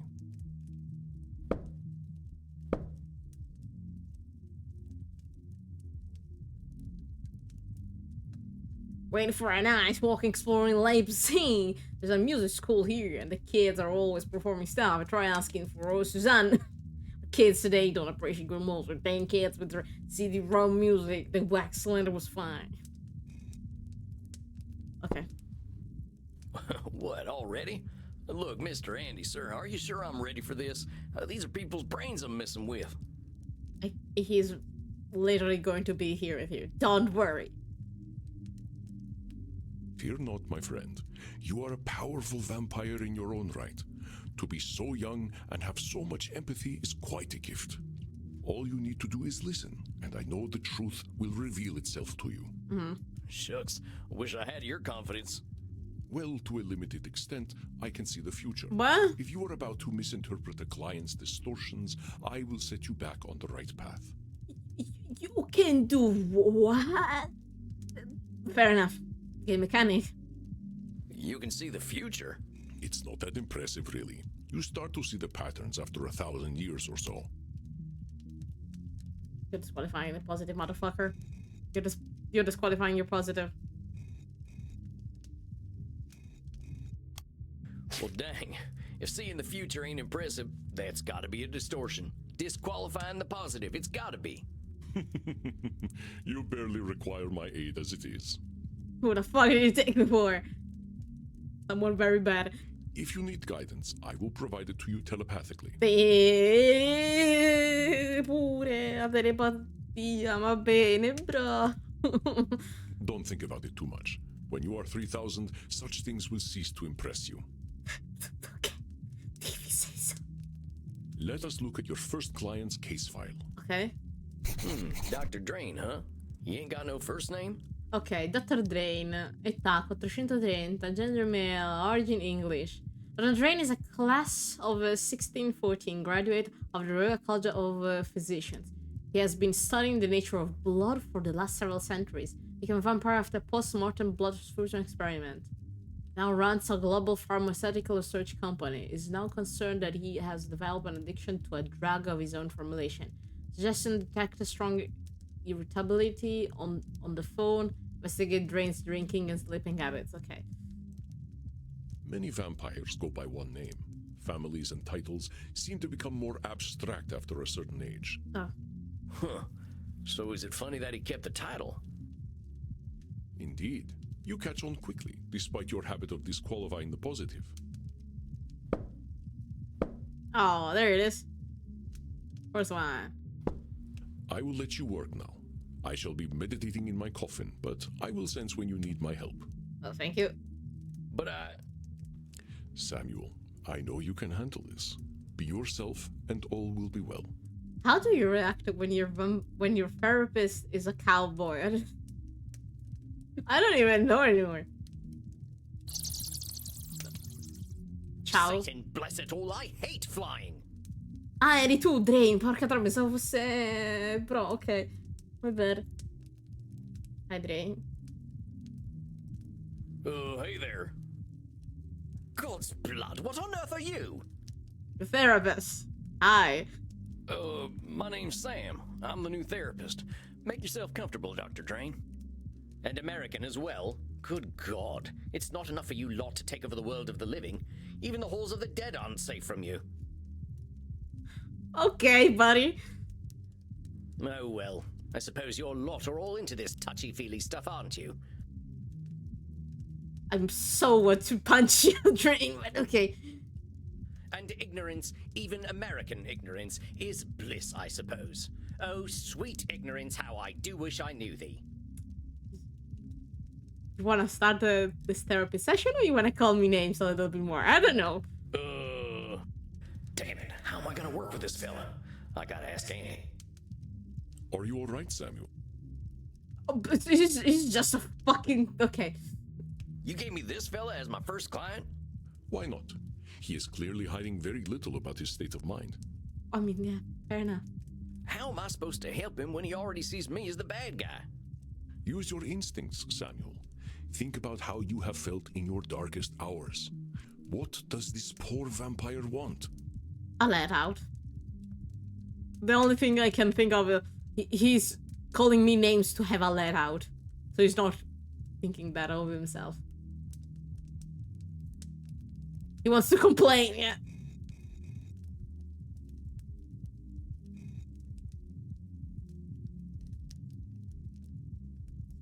I think he just wants to complain. Perceptive, Samuel. He can hardly stop himself, can he? So, what, I just let him complain? Of course. Just give him a starting point to let it all out. It will make him feel better. Yeah.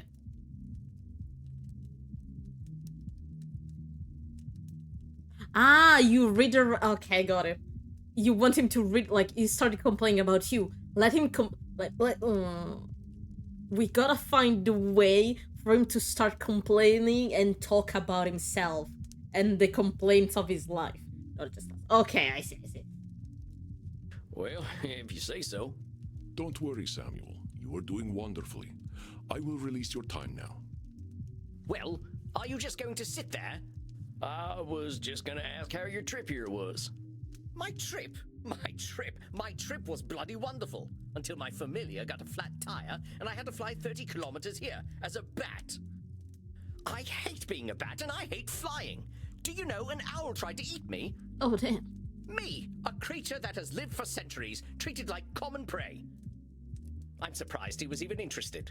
You should see what an ugly little beastie I am when I transform. All I could do was screech and squeak until he went away. No. Well, I suppose I'm alive, in a manner of speaking anyway. You all right there, pal? Yes, I'm fine.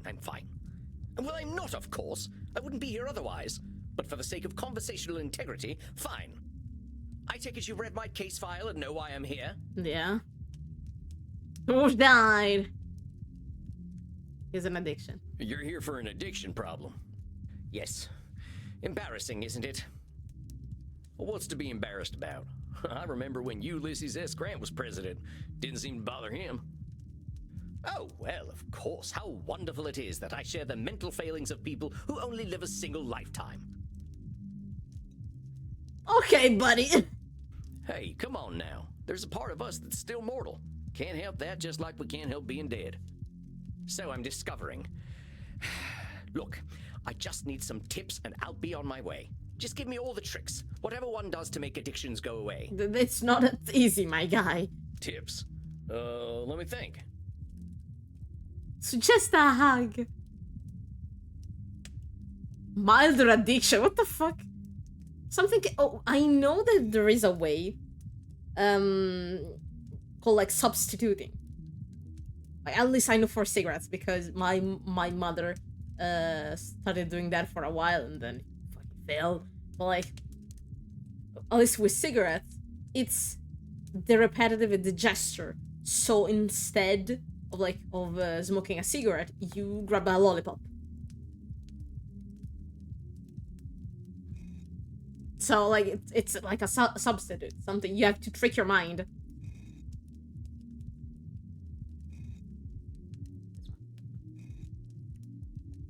Our noisy selection, something tasty. So just something tasty? What the fuck does that mean?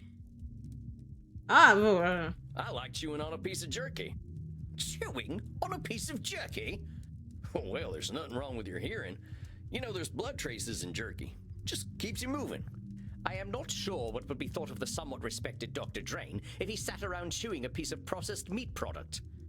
Perhaps it's something to consider if I'm ever reduced to the status of a bum. But until then, I think a different solution would be preferable. okay. There are no easy solutions. Partner, there ain't no tips that'll magically cure you. But I'm here to listen. You know, I never in my life thought anyone would ever call me partner. Like partner, but not with a T. Okay, Drain. And I know how you English love your tea. Thank goodness we can still process tea. We cannot live on blood alone. I appreciate the concern, though. I must admit, I rather saw myself above this whole addiction thing. I tell you what, let's not worry about being above or below anything. You're here now, so let's see what we can do. What exactly are you addicted to? It's a form of plasma, a catalytic compound of my own design, a necessary component of my own scientific goals. So it's also rather inconvenient. You're losing me. Yeah, you're losing me too. Well, let me try to make it simple. I have been able to replicate and even alter the molecular patterns that vampiric erythrocyte surface receptors receive.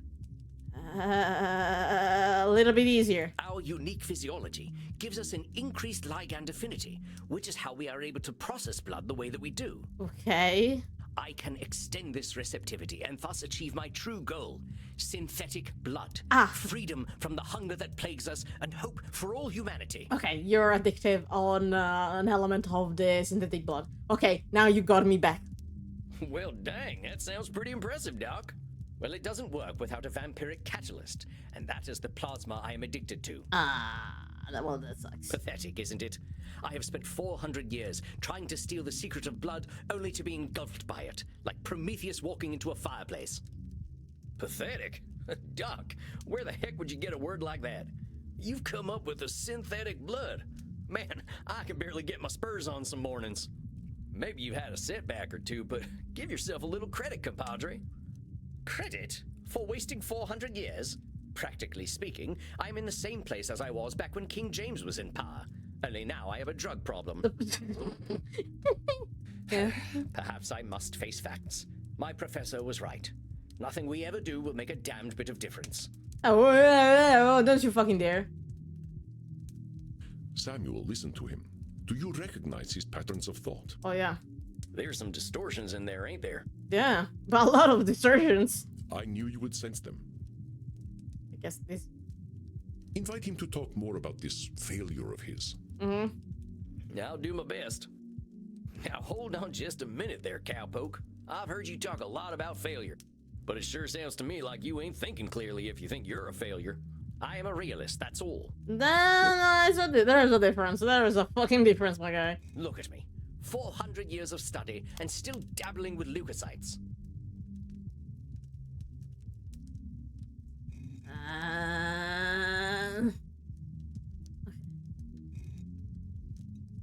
I'm saying I am surely the oldest, most well-studied doctor in the world. I should have achieved more than this. It's a should. Well, who said you should have achieved more? Isn't it obvious? I should have something to show for 400 years of work. I recognize that fucking thing. And what happens if you don't? Absolutely nothing at all. Yeah. See? Nothing. You don't achieve it, and nothing happens. The word kept spinning. Well, that's my point. That is not as encouraging as you think it is. Ain't meant to be encouraging, just showing you a little reality. Yeah. Well, it's all my fault, really. I cannot seem to motivate my scientists to reach the necessary level of dedication. It's always shocking to me how little urgency mortals have around death. I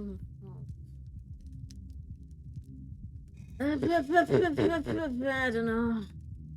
Wait. Now that I'm addicted to my own drug, I have joined the ranks of mortal celebrities in my utter irrelevance. Is this a control fallacy?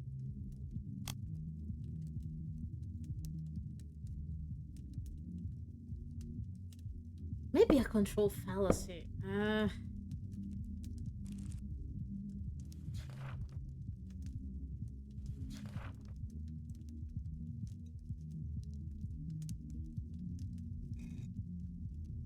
Could be a control fallacy.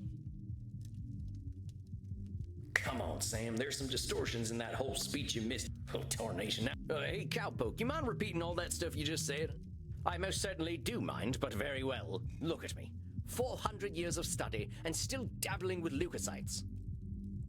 Okay. I'm saying I am surely the oldest, most well-studied doctor in the world. I should have achieved more than this. Well, it's all my fault, really.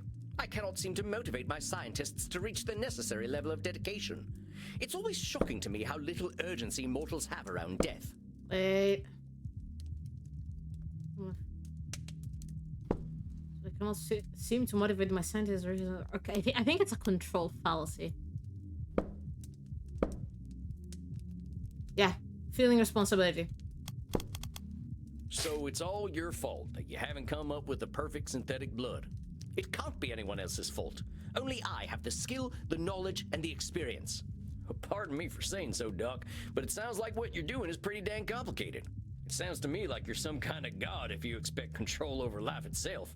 Please, I am a scientist, not a spiritualist. It is not control I seek, but understanding. And are you ever gonna have perfect understanding? No, of course not. I'm not a wizard. So how about not putting saving the world on one person, Doc? That is a simplification, but I take your point.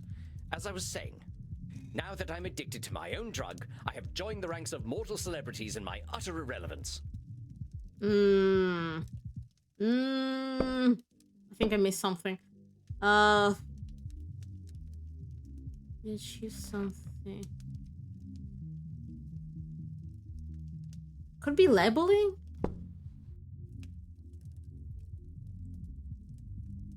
Could be leveling? I don't know. Oh god, it's more difficult than I thought.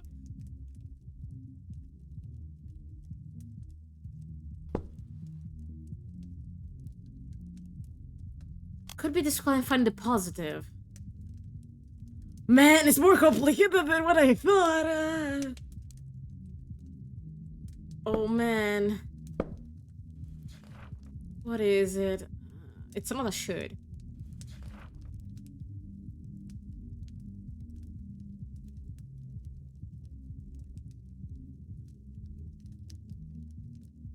Single the gas flash. Could be Nosferatu thinking? I'm thinking in black and white, win or lose.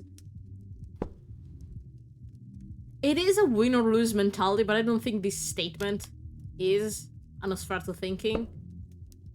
Could be labeling or disqualifying positive. I'm addicted to my own drugs. I've joined the ranks, so. Let's see. What's the worst I'm gonna load?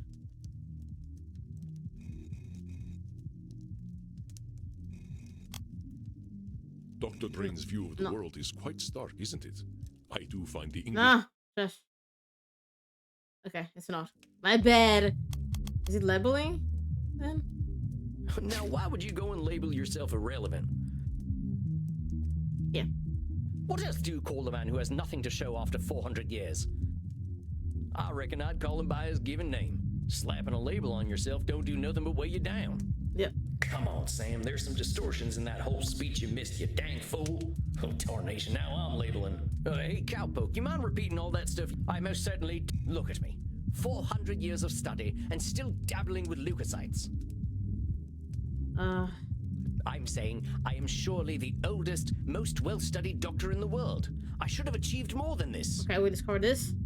Well, it's all my fault, really. Okay, we discovered this. I cannot seem to motivate my scientists to reach the necessary level of dedication. It's always... Now that I'm addicted to my own drug, I have joined the ranks of mortal celebrities in my utter irrelevance. Okay, it's not this one, it's not anyway. If... Oh man, it's more difficult than I thought. It could be Nosferatu thinking, actually. Yeah, it's a win or lose thing. Could be Nosferatu thinking. That's a pretty dark read on things. You know, lots of folks get over their addictions. Yes, but not me. I'm trying to tell you that even if you are addicted, that ain't the end, hermano. You got a lot of life and opportunity left in you, if you can call this life. Now hold on there, that's what I call Nosferatu thinking, straight from the coffin. Life ain't all black and white, it's got its shades of gray too, you know. Well played, Cowpoke. Perhaps I am being a little dramatic. Yeah, you are. Yes, I'm aware that in reality progress has been made, enough to get to this point. But I didn't come here to ask for a pat on the back and to be told I'm a good boy. Ain't my department, but I hear they do some of that stuff downstairs. Oh,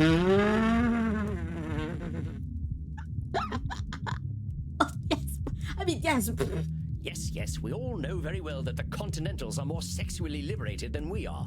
Yeah. But as I say, I don't want all this therapy stuff. I just want to stop using this damn drug.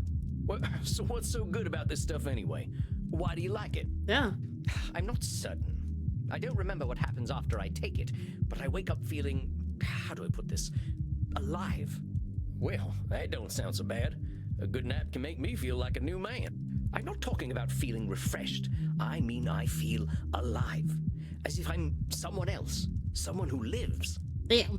And I wake up and find, oh gracious me, I am not depressed. Oh. You mean to tell me that you're going to sleep depressed every night? Oh, nothing of the sort. Oh well, I'm glad to hear that. You are assuming that I can simply go to sleep and my global scientific enterprise will run itself. Oh, you're not sleeping. Ah, I see. That could be part of the problem, my guy. Oh, wait just a gosh darn minute. You're telling me you don't sleep? Yes, it's not as though we can get much deader already, and I have work to do. Nah, it doesn't work like that, man. What the fuck is wrong with you? So you're not sleeping, and you're always depressed. I think we're starting to get somewhere. Yeah, fucking bad you're going to get addicted on something. Something is... I think your body would get addicted on anything to try and maintain itself. Oh, don't be such a bumpkin. If you're a sapient individual, aware of the world around you, depression is the only sensible reaction. It has nothing to do with sleep. Bullshit. First of all, bullshit. Bullshit. Oh, don't be such a bumpkin. You're so... Wonder depression is the only sensible reaction. No! Depression is not the only sensible reaction. Is this a control fallacy again?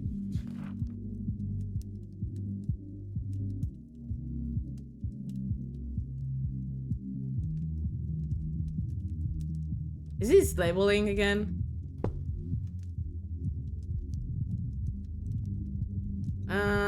God, I don't know anymore. Man, it's more difficult than what I thought.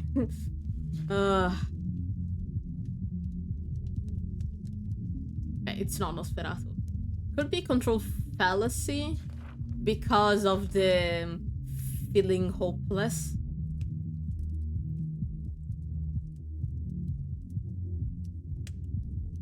Completely hopeless.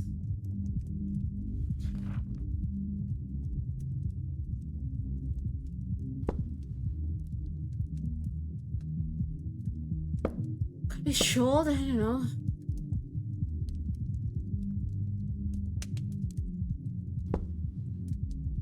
Is it the should statement?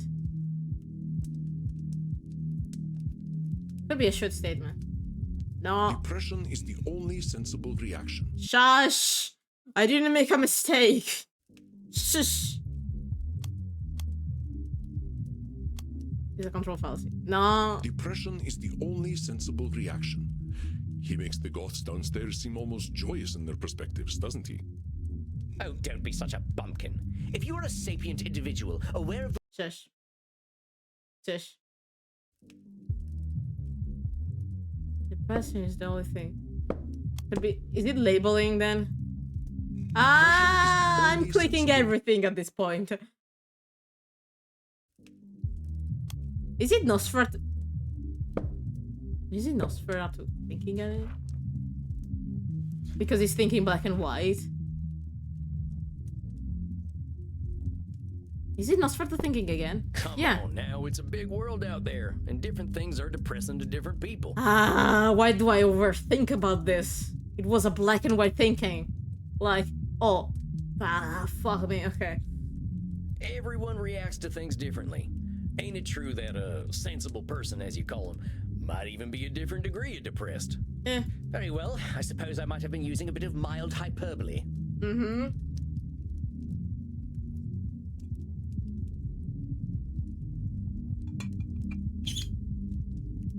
Mild is putting it mildly, Buckaroo.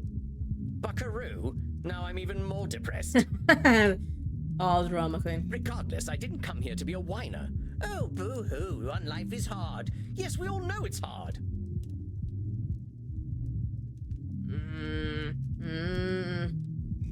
Man, you're so difficult, actually. Oh, God.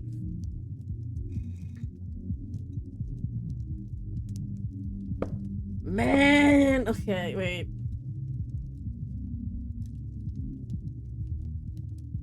No, it's not. Well, no, it's...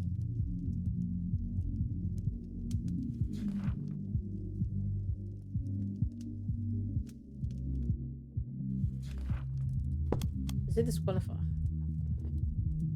Dr. Drain is calling himself a whiner for being sad. Fair enough, you're right, I'm stupid, okay? I didn't come to... Oh, it was labeling, fuck me. Coming and talking to me makes you a whiner. Is that not what I currently am? No? You're opening up to your therapist right now. Sounds to me like you're expressing yourself. Whiner is the word you used. Yeah, if you want to call it whining, that's up to you. But that's entirely your label. Oh, very well, call it moaning or whinging if you prefer. Moaning, whinging, bellyaching, still all just labels. I don't believe I shall be using the term bellyaching in any case. But as I was saying... In the moments I wake up, I feel free. I suppose it must be what being an ignoramus feels like. Man, you're so difficult. I'm so cup of freeze. Ignored feels. Man. Okay, no, it's all labeling.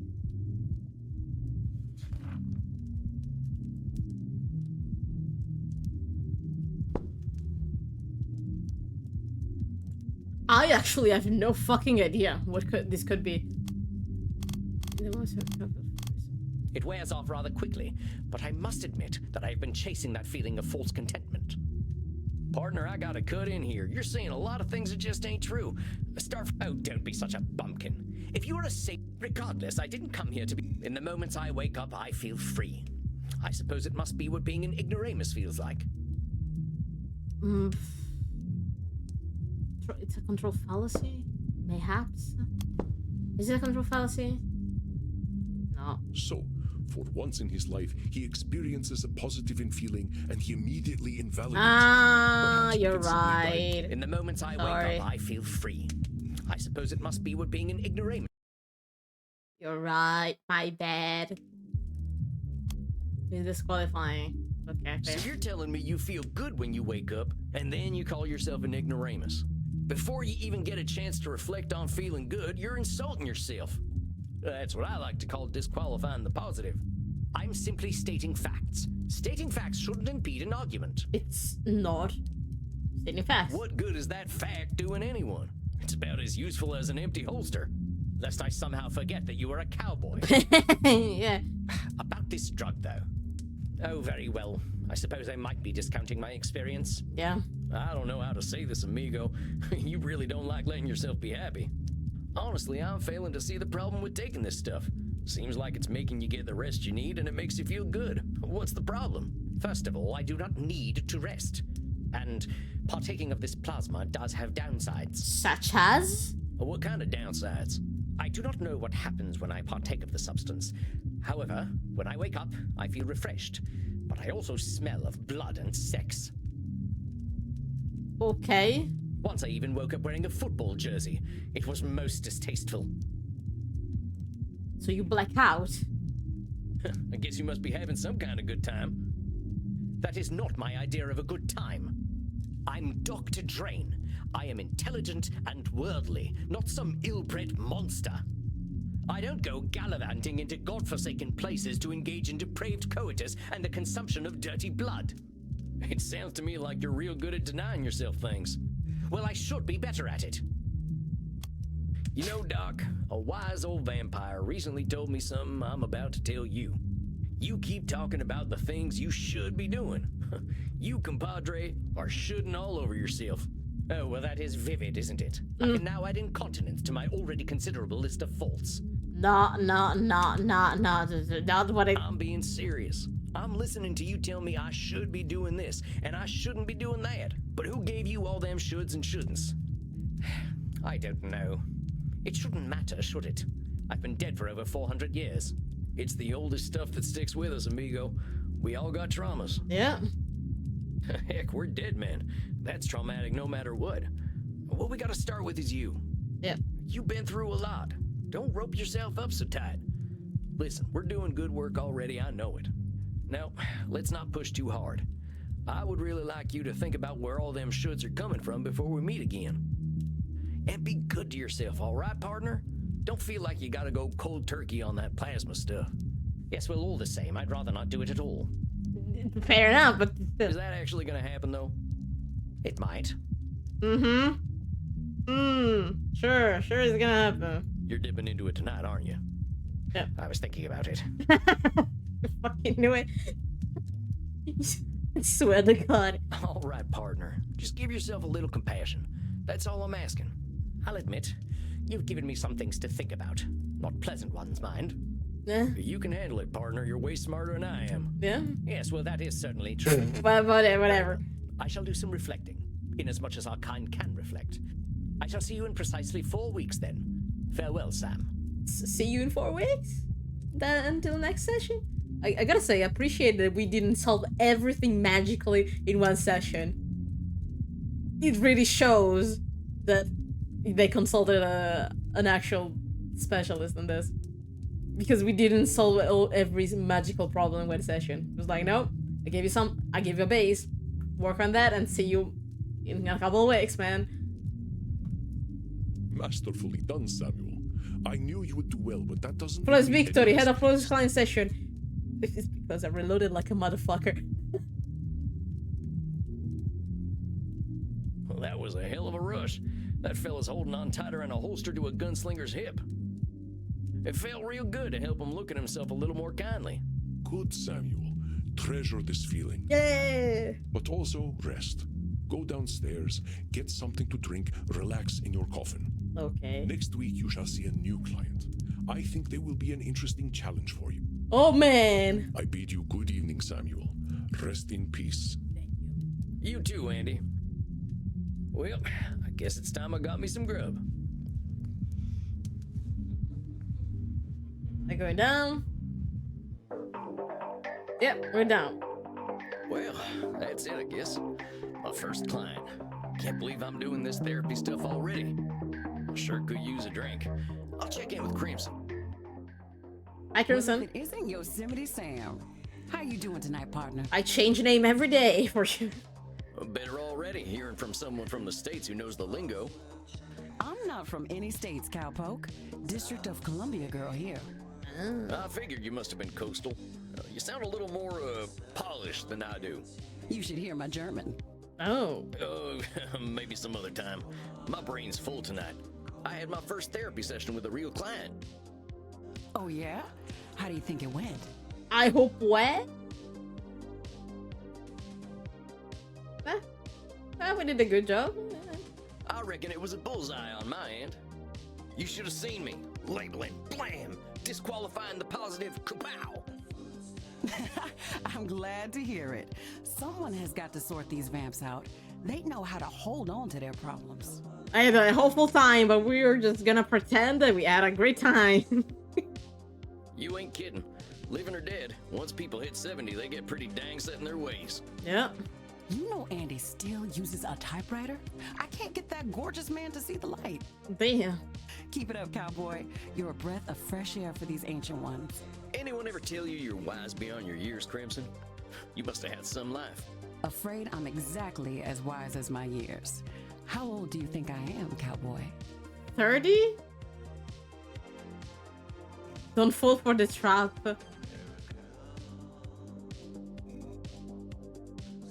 You're somewhere around 30, right? Close, but very far away. I'm 50 years young.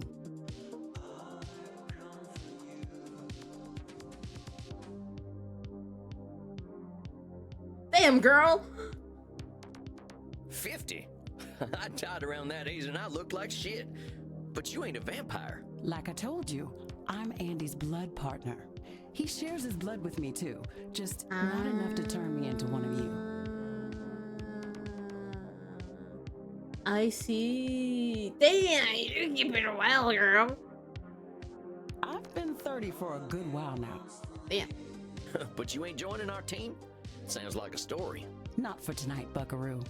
I bet you're thirsty after a big night. Yeah. Andy told me to give this to you. Oh yeah? What is it? We had a group of Americans come in last week who donated their blood. Huh. Andy can't stand the stuff. He says the blood glucose levels are too high. Yeah. But he thought you'd appreciate it. Oh, it ain't so bad. I gotta ask though, what does Andy's blood taste like? To me, it tastes like life itself, cowboy. Fair enough. I ain't sure I understand. Never you mind. Look, Tex, I've got some customers to serve, so go enjoy your juice, okay?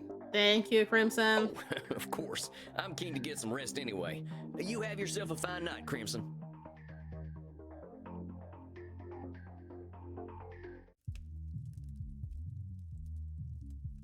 There he is, my incredible protege. You write something? Should say we kind of fell, but I think I can help me out. Get him to take a nap. I think he'll be a lot of less grumpy. Come on now, I have no idea what I'm doing. Yeah, me neither, Sam. Me neither. Evidence stands against that reasoning, my friend. Do we need to talk about disqualifying the positive again? No, you don't have to. All right, I get it. I guess I've been muddling through okay. You've been doing wonderfully. I hope you are ready for a bit of a challenge tonight. Oh God. Your next client has been known to be somewhat difficult. Here, look at her intake form. Isabella Deste. Dang, she's got some funny tasting hats. Isabella d'Este, 550 film, Origin Renaissance? Isabella d'Este was a key figure in the Italian... Ah, quindi Isabella d'Este, non d'Este. Ma che cazzo è Isabella d'Este? Ma che... Was a key figure in the Italian Renaissance, funding the works of Leonardo da Vinci, Andrea Mantegna, and Michelangelo. She received a humanist education and knows much about history, art, music, and philosophy. Oh, girl, Bob, we're gonna go so far along. She has a highly aristocratic background, but has endured considerable family issues throughout the generation. Oh. She stated that she's undergoing an existential mortality crisis, suggesting that her life and the life have both been meaningless. Suggesting be exceedingly polite. Okay, we gotta be extra fucking polite. I think you should get along quite well then. Man, a cowboy and a noble lady. Walked right into that one. Isabella is not your average vampire. She was once the powerful matriarch of one of the most influential families in Europe. She fraternized with popes and kings, and she also wielded great power over the art world. Some say that she was the model for the Mona Lisa. Yeah. One of them highfalutin types, huh? I don't think she's gonna like me much. Damn. She is as human as any of us, Samuel. I already know you will find a way to relate with her. I hope so. Sam, I believe in you. If you say so. Remember, you can always seek my advice if you feel lost. You are not alone. Thank you. But I hear the beating of elegant wings. Breathe, Samuel. Elegant wings. Oh, and do be polite. Okay. Here she comes. Goodness. So you are the new therapist Andromachos told me of. I was not expecting someone so rugged. Oh, you're fine as fuck. Who fucking drew you? Damn, they did an excellent work. Sam Walls at your service, ma'am. You are a therapist. Yeah, I don't look like one, I know. It is what it is. Well, that's what I'm here for, ma'am. Enough with this, ma'am. I am not running a whorehouse. You may call me Signora. Signora, ok.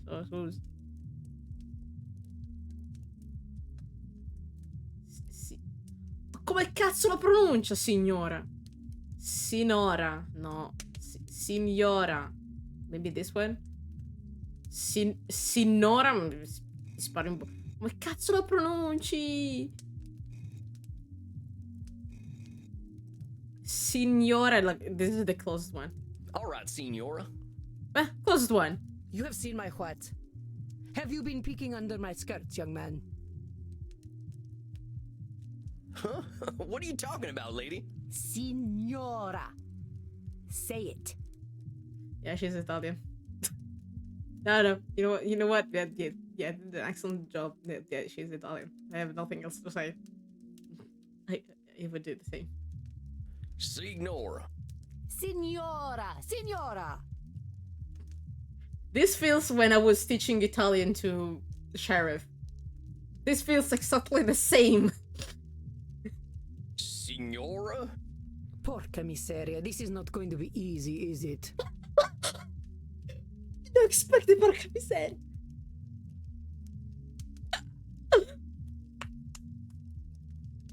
I gotta clap on this. Love the VA, yeah. You know what? I have nothing else to say. Therapy ain't never easy, Signora. At least he got it. So, therapy is always easy then? I said it ain't never easy, Signora. Is therapy easy or is it not? Is it not? It's not. Oh no, not even the grammar. Not, I guess. Oh, how are we to examine my inner demons if your own speech is so diabolical? Man. You know what? Let's start over. Greetings and salutations, Signora. I am most honored to receive you in my humble office. Very well. I suppose it will do. It is what it is. I'm just here to help, Signora. It says here on your intake forms that you've been having a tough time lately. A tough time? Indeed, yes, it has been a tough time. The realization that not only am I a corpse, but that I have been a useless corpse for nearly 400 years is a tough time. You don't have to pose it like that. So what set off this feeling that you're a corpse? I saw a film at the cinema. Uh-huh. Hey, I love the cinema. Oh.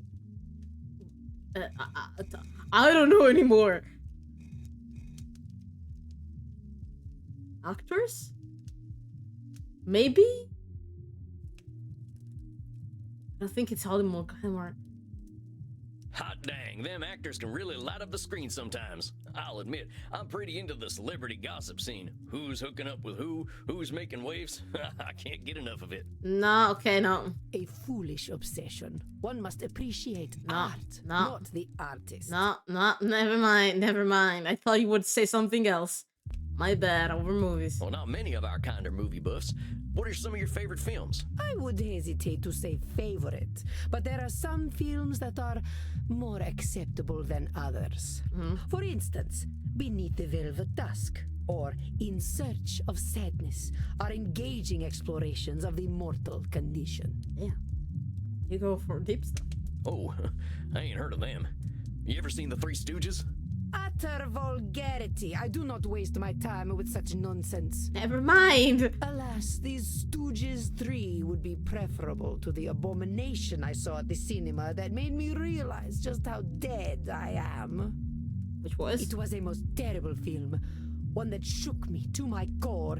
The pain of it lingers with me still 5 years later. What was it? Well, movies can be pretty powerful. Heck, I remember seeing one of the first films. There was a train coming right for the audience. We thought we were dead for sure. This film was not powerful, it was meaningless. It said nothing, did nothing, less than nothing, as loudly and garishly as possible. What was it? And the audience, fools that they were, cheered, applauded this desecration of the mind. I mean, it still was powerful if we made you have an existential crisis. I hate this film with all my being, for it has done the cruelest thing. It has revealed the dark truth.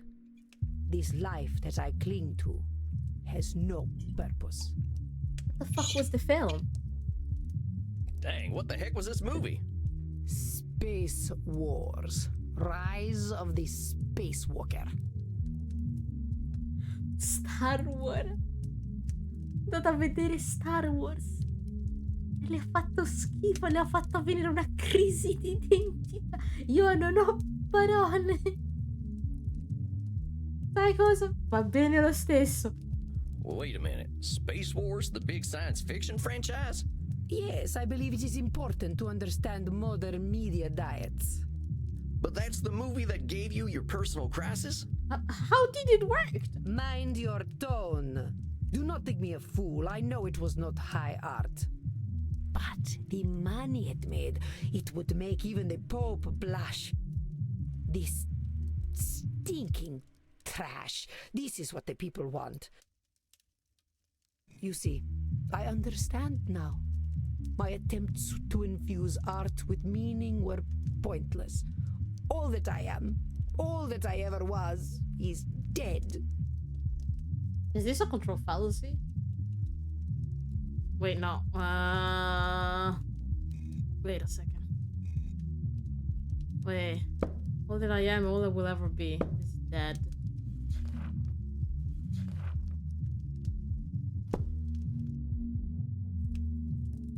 Wait, I think it's disqualifying the positive. No. For such a complicated woman, the answers are Fuck me. Never mind. Forget I said anything.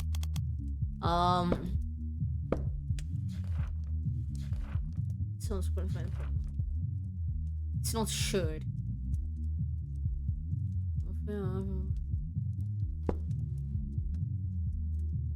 Is it labeling? For such a complicated woman, the answers are overly simple for Signora d'Este, are they not, Samuel? Man.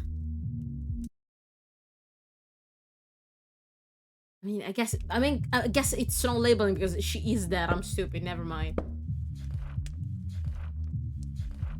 It's No, it's...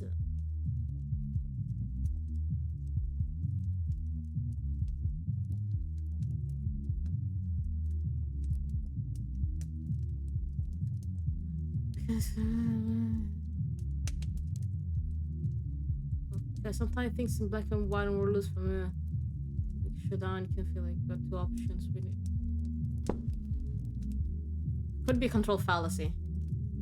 For such a complicated woman, the Never answers are overly mind! simple for It's Signora. not a control fallacy. Is it Nosferatu? You don't Yeah. seem that dead to me. We're having this conversation, ain't we? You ain't just lying there decomposing. Because she was thinking in absolute. I always forget it. Thinking in absolute is the Nosferatu thinking. It's not like oh, this or that. It's just thinking in absolute. It's thinking in extreme and ignoring all the in-betweens. Okay. I always think about that. I always forget It about is no different. I might as well be rotting in the ground. I think you might get pretty bored. Are you getting smart with me, boy? No, I guess not. I don't know. Look, I'm just talking facts. If you're saying all you are is dead, I think you might be doing some Nosferatu thinking. It ain't black and white. You're here. But let's go back to what you were saying. Once, I elevated art, and all the world benefited. Why have I lost my power to elevate art now?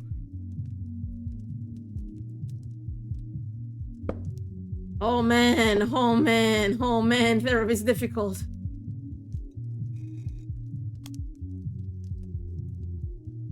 If I lost my power, live it out now. All the world benefited? Control. There's a lot of people, and they got a lot of different preferences. You can't get them all, can you? Yeah, okay. Well, for once I saw it right. But I could, once upon a time. You can't reach everybody, Signora. I hadn't even heard of the Mona Lisa until about 1911. Did you have any schooling whatsoever? No. No, I didn't. But I don't think anyone in my time knew about the Mona Lisa either. Yeah. Oh, how wonderful. You add to my despair. sorry. Did you went to school? No. I'm saying you can't reach everyone, even in your own time. That is true. I doubt the rabble had much of an opinion about the so-called great masters. Yeah. We only know what we know. But you were saying. It was all for nothing. What good was guiding Da Vinci when they sell the Mona Lisa on beer coasters? All for nothing. Is it control again?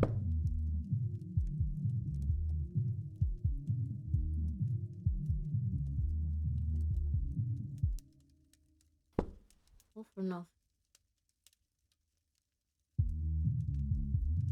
Okay, it's not labeling.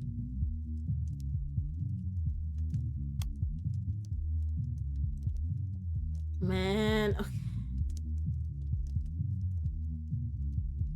It's not should. Could be disqualifying positive on another control fallacy. Is it disqualifying the positive? Come Yes. on now. Just because the Mona Lisa's been on a coaster doesn't mean that's all it's ever been for. I think you might be downplaying just what an impact you've had on the world. The world needs no help from me to reduce my life's efforts to cheap commodities. So just because something gets printed on a t-shirt, that cancels out everything that's good about it? Yes, that is exactly what it does. No, it doesn't. And I thought I was good at disqualifying the positive. It should not be so. Art should have meaning, purpose. Ah. Beauty should expose truth. You're saying art should have meaning and purpose, but does all art need those things? Sometimes you do art just because you feel like it. I know, I draw and for it. Sometimes you just feel like it. There's no big meaning. What is the purpose of creation otherwise? Creating. Sometimes many artists create for the sake of creating or like exercising or even like as a test for themselves.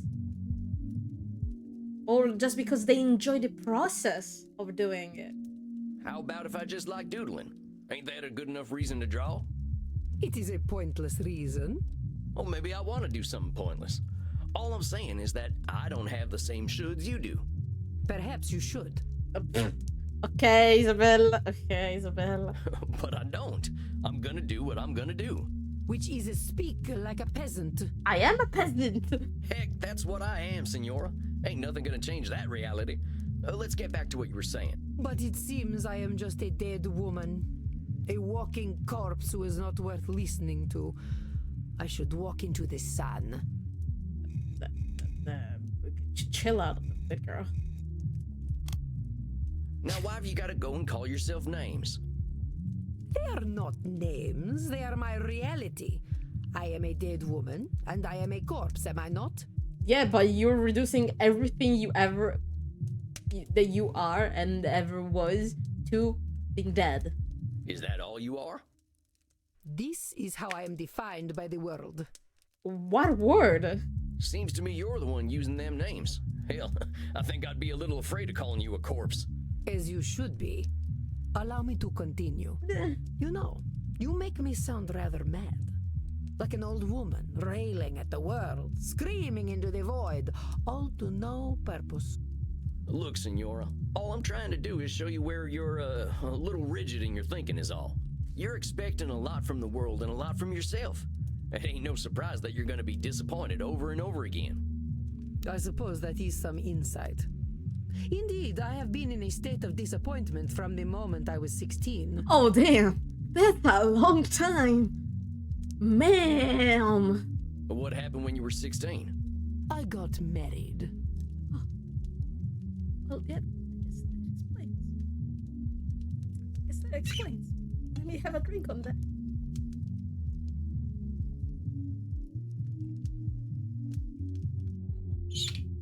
I have nothing to say about that.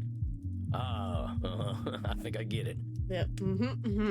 Condolences. You absolutely do not get it. You are a man. Well then, help me understand. Frankie, my husband. Ah, Frank. He taught me the meaning of disappointment. Oh no, I get you, girl. I'm disappointed in my dad too. Constantly. He taught me the world was built upon lies. These things men proclaim as values. Truth, beauty, the spiritual. They were all fiction. But if men did not live according to principle, I would. I would set the example and shame them all. Damn. Talking about living out of pettiness. Yet, what a fool I have been to think humanity had greater aims. So, what's this greater aim you're talking about? I received a humanist education as a child. I was taught that the pathway to God was through rationality and a questioning mind, not slavish devotion to tradition.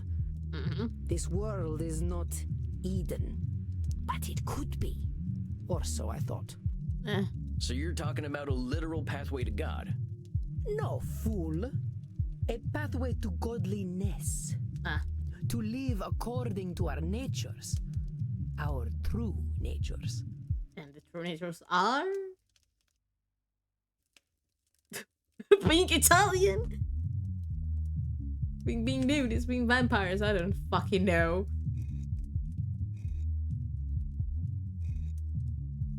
Being Italian. I so want to say being Italian.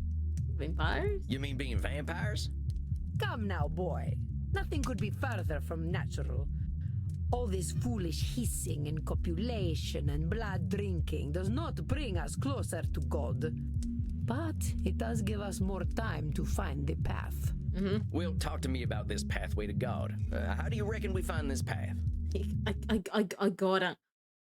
I gotta ask about being Italian. I mean, by Italian. Oh, you mean being Italian? Madre de Dio, what are you talking about? What is an Italian? You don't even know. I care nothing of nations and their petty squabbles.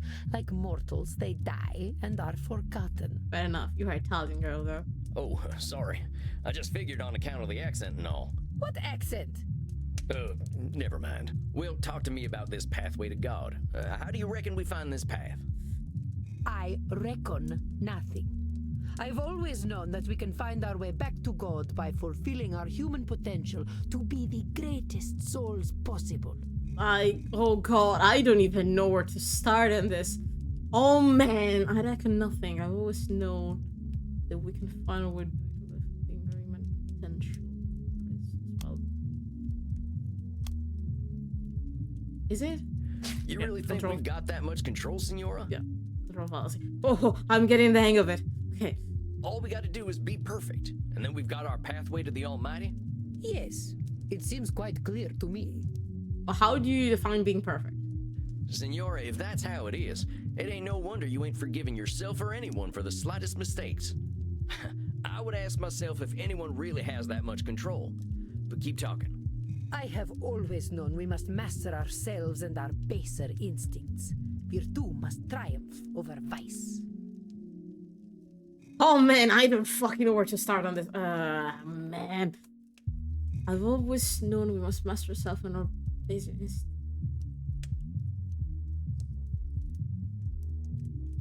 It's not labeling. Is it an absolute? It's all disqualifying the positive. There is no positive here. Maybe it's further thinking. No. You know there have been many entities over time that have tried to control humanity. They have all failed, and the Senora would do well to remember it. Okay.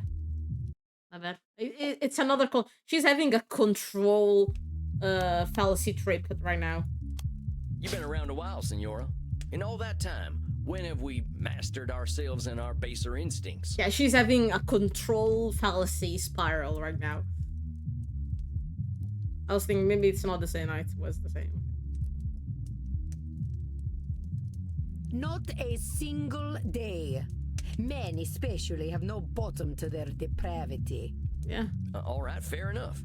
So us fellas have disappointed you every day for a few hundred years, right? Ain't that proof that nothing you do is gonna change that? An evil thought, Mr. Samwalls, but true, I concede. Yeah.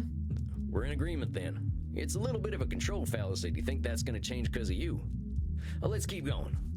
I have always known that the earthly lives we lead are disgusting, and only war and death can come of them. Okay. Oh god, here we go again. Is it another control fallacy? No, it's not. It's not.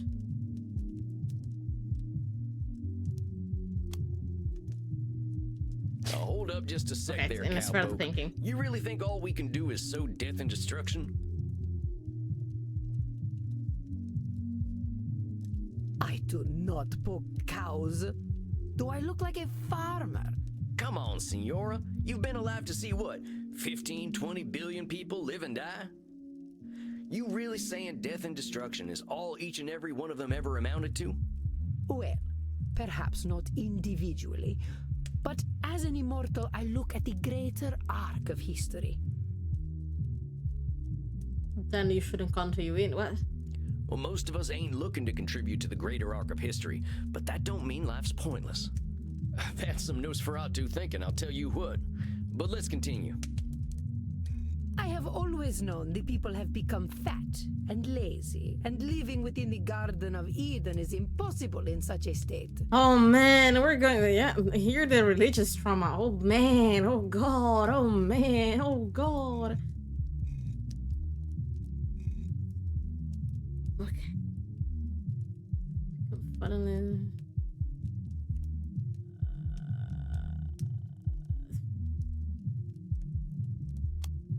Is it? No. Our esteemed client is very good at coming up with names for others, isn't she? Perhaps you can call her out on this behavior. Because it's still labeling. Is it labeling others? Yeah. Sounds to me like you're coming up with labels for kicking people out of the Garden of Eden.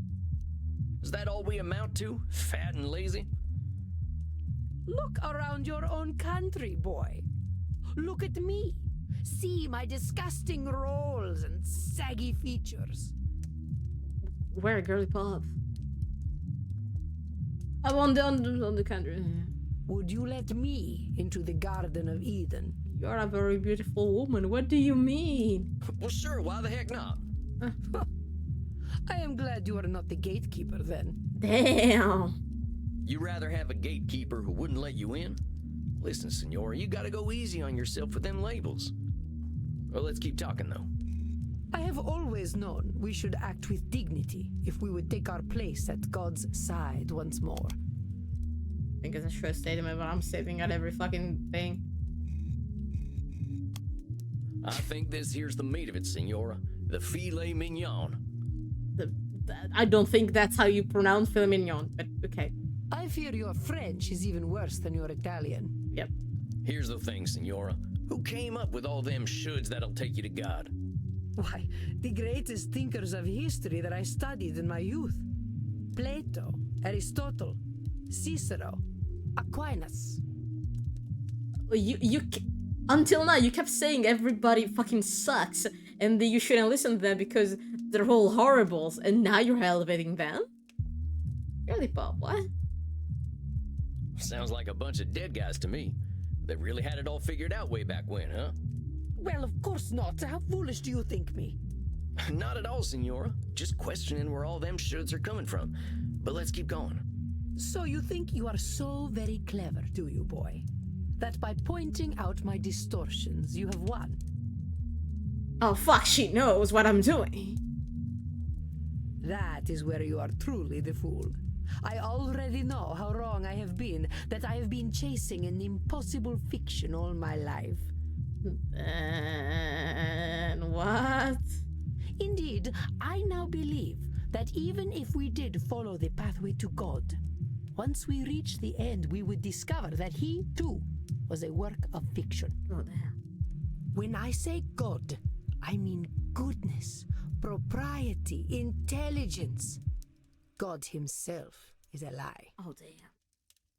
I see. So you've lost your faith. Yes, it has crumbled to dust, much like myself in this fat, wretched old body. Ah, that's why you feel like a corpse and everything lost meaning, because you lost completely the faith over the years. And so the base of your education and everything crumbled on your feet. Beauty and truth are lies. Ideas developed by ugly men to justify their existence. While we occupy ourselves chasing those ideals, they create space wars to leech our money and our vitality. And to think they call me judgmental while they created the false ideal to judge against. You don't think I'm judgmental, do you, boy?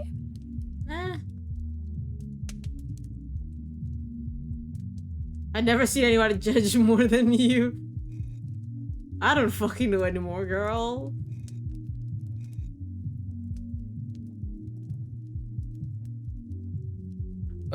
I wouldn't put it that way exactly.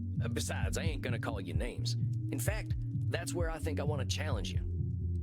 Senora, I think the person you're judging more than anyone is yourself.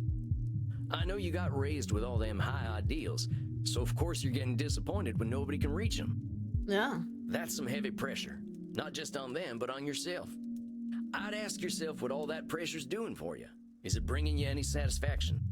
We can't always control what things are gonna be. This is not acceptable. Who said it?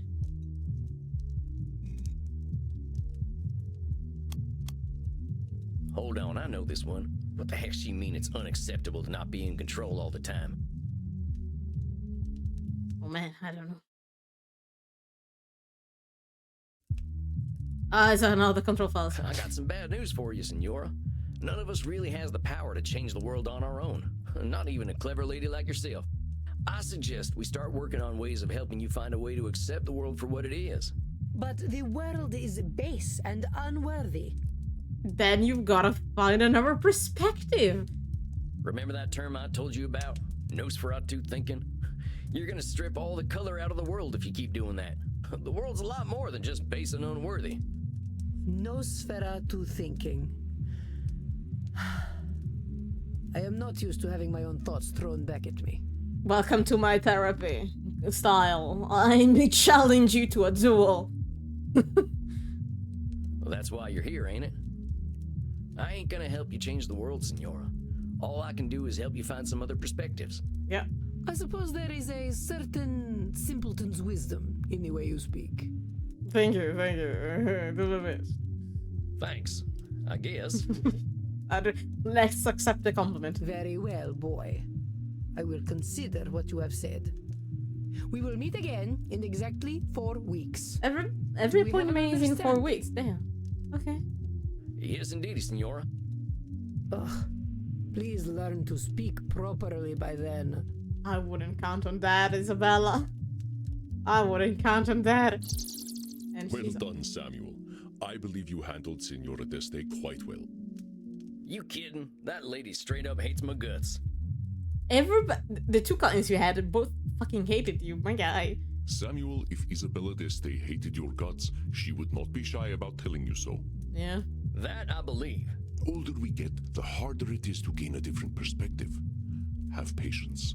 We are not all as wise as Samuel Walls. Aww. Guess it's just that simpleton's wisdom, as the Senora called it.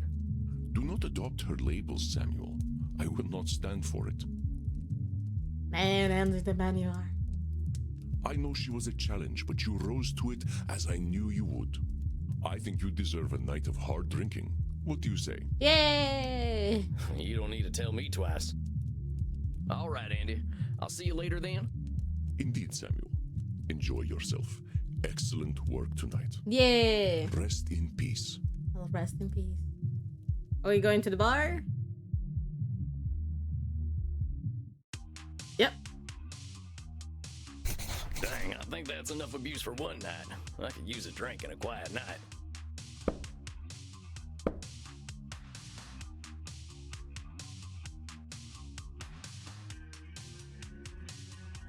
She's with her former husband. Next time we'll dig into her family stuff. Seems like there's a lot of anger there, yeah.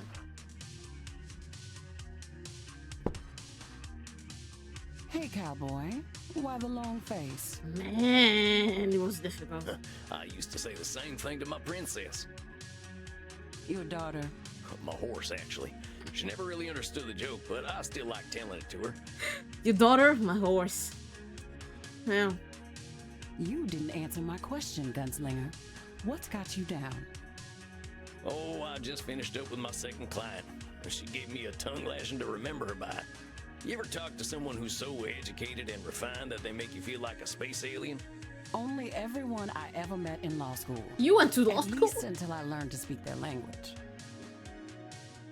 You went to law school? You're a lawyer? Damn. Was, and no, I wasn't the blood-sucking kind. Before you start with the vampire jokes. Just a wide-eyed DC do-gooder. But I get what you're talking about. People can use language like a membership card. You don't speak the lingo, you don't get in. Yeah, fair enough. Well, that's just what I mean. I just ain't sure I've got the lingo for a 500-year-old high society Renaissance woman. Well, how do you think your session went? Think she heard you? I hope so. But I do think she heard me. Well, she did say that I'd given her some stuff to think about. And to tell the truth, she seemed kind of embarrassed about that. Yeah. So what? If she heard you, I'd take the W, cowboy. Take the W. What, the wagon? The win. The win, Gramps. Maybe she isn't gonna relate to you, but that doesn't mean she can't hear you. You're probably right. I guess I'll take the W. Oh, you're learning I'll new take some slang. B too. That's blood, see? What are you in the mood for? Men? Women? Something a little more off the beaten path? I think I'll have some takeaway tonight. What have you got? Here, try this. Should put some color in those cheeks. You really ain't squeamish, huh, Crimson? Nah, healthy blood never hurt anyone. I've been hanging around vampires for 20 years, and they aren't so scary. Not even Bird. What, that old pointy-eared teddy bear? He's a total sweetheart, unless someone gets aggressive or touchy with the customers. Good job, Bird. What does he do then? They get a stern warning. I thought they weren't thrown out. And if they don't listen? Why, then he eats them. Ah. I have nothing else to say about it. Deserved. Maybe he is a teddy bear. I met Teddy Roosevelt back in the night, and I'm pretty sure he would have done the same thing. Speaking of which, I gotta thirst something fierce. I think I'll head back to my coffin for a little rest. But you have a good night, Crimson. Bye, You Crimson. too, Sam. Don't let the Draculas bite. Time to crack open a warm one. That's the good stuff. Now, maybe I can find a quote from one of my favorite books that'll help give me a little inspiration. Such as? Or I could watch the Three Stooges hit each other a whole bunch. Or I could just go to sleep. What's it gonna be, Sammy boy? I don't know. You tell me. Read some Thoreau. My profession is to be always on the alert, to find God in nature, to know his lurking places. I always like that quote. I ain't a God-fearing kind, but it's true. There's a natural beauty behind the man-made world if you know where to look. Isabella d'Este's all culture and breeding, but underneath, she's got her vulnerable and beautiful humanity too. I just gotta remember that.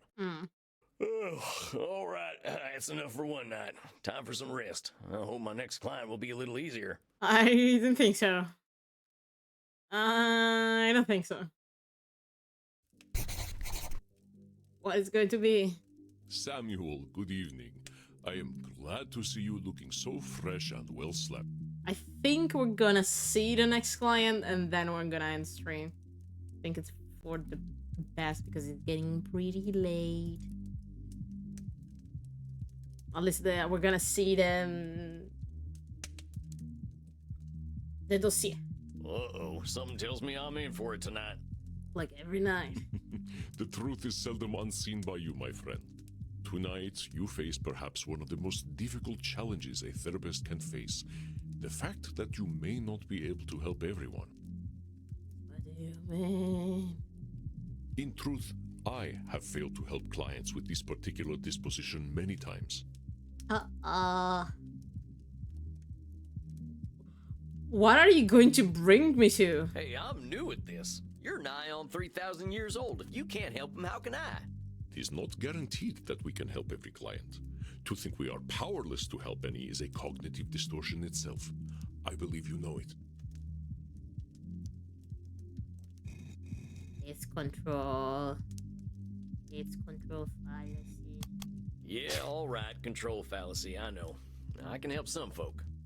Yeah.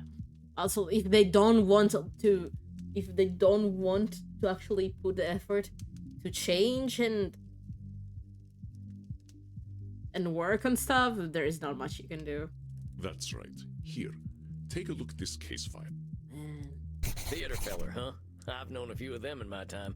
They can be a little, self-absorbed. Oh, that's your age. Edmund Kean, 297, male British.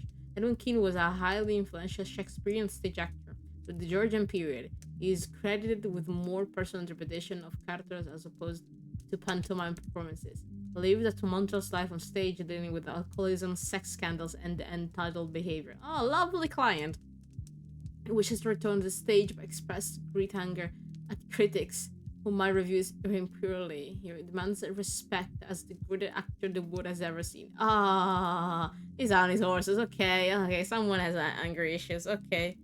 He's looking for therapy because people don't like him, it says? He is one of the most revered actors in all of history. So he might have a few cognitive distortions. Few? Just a few? A few. He may not recognize them, Samuel, but all you can do is present reality to him. Yeah. He comes. Remember, I will give you whatever advice I can. Good luck, my friend. I hope I'm up to this. I want to hear it. I want to hear how he talks. Here comes. What is this vampire I see before me? And with this, I save.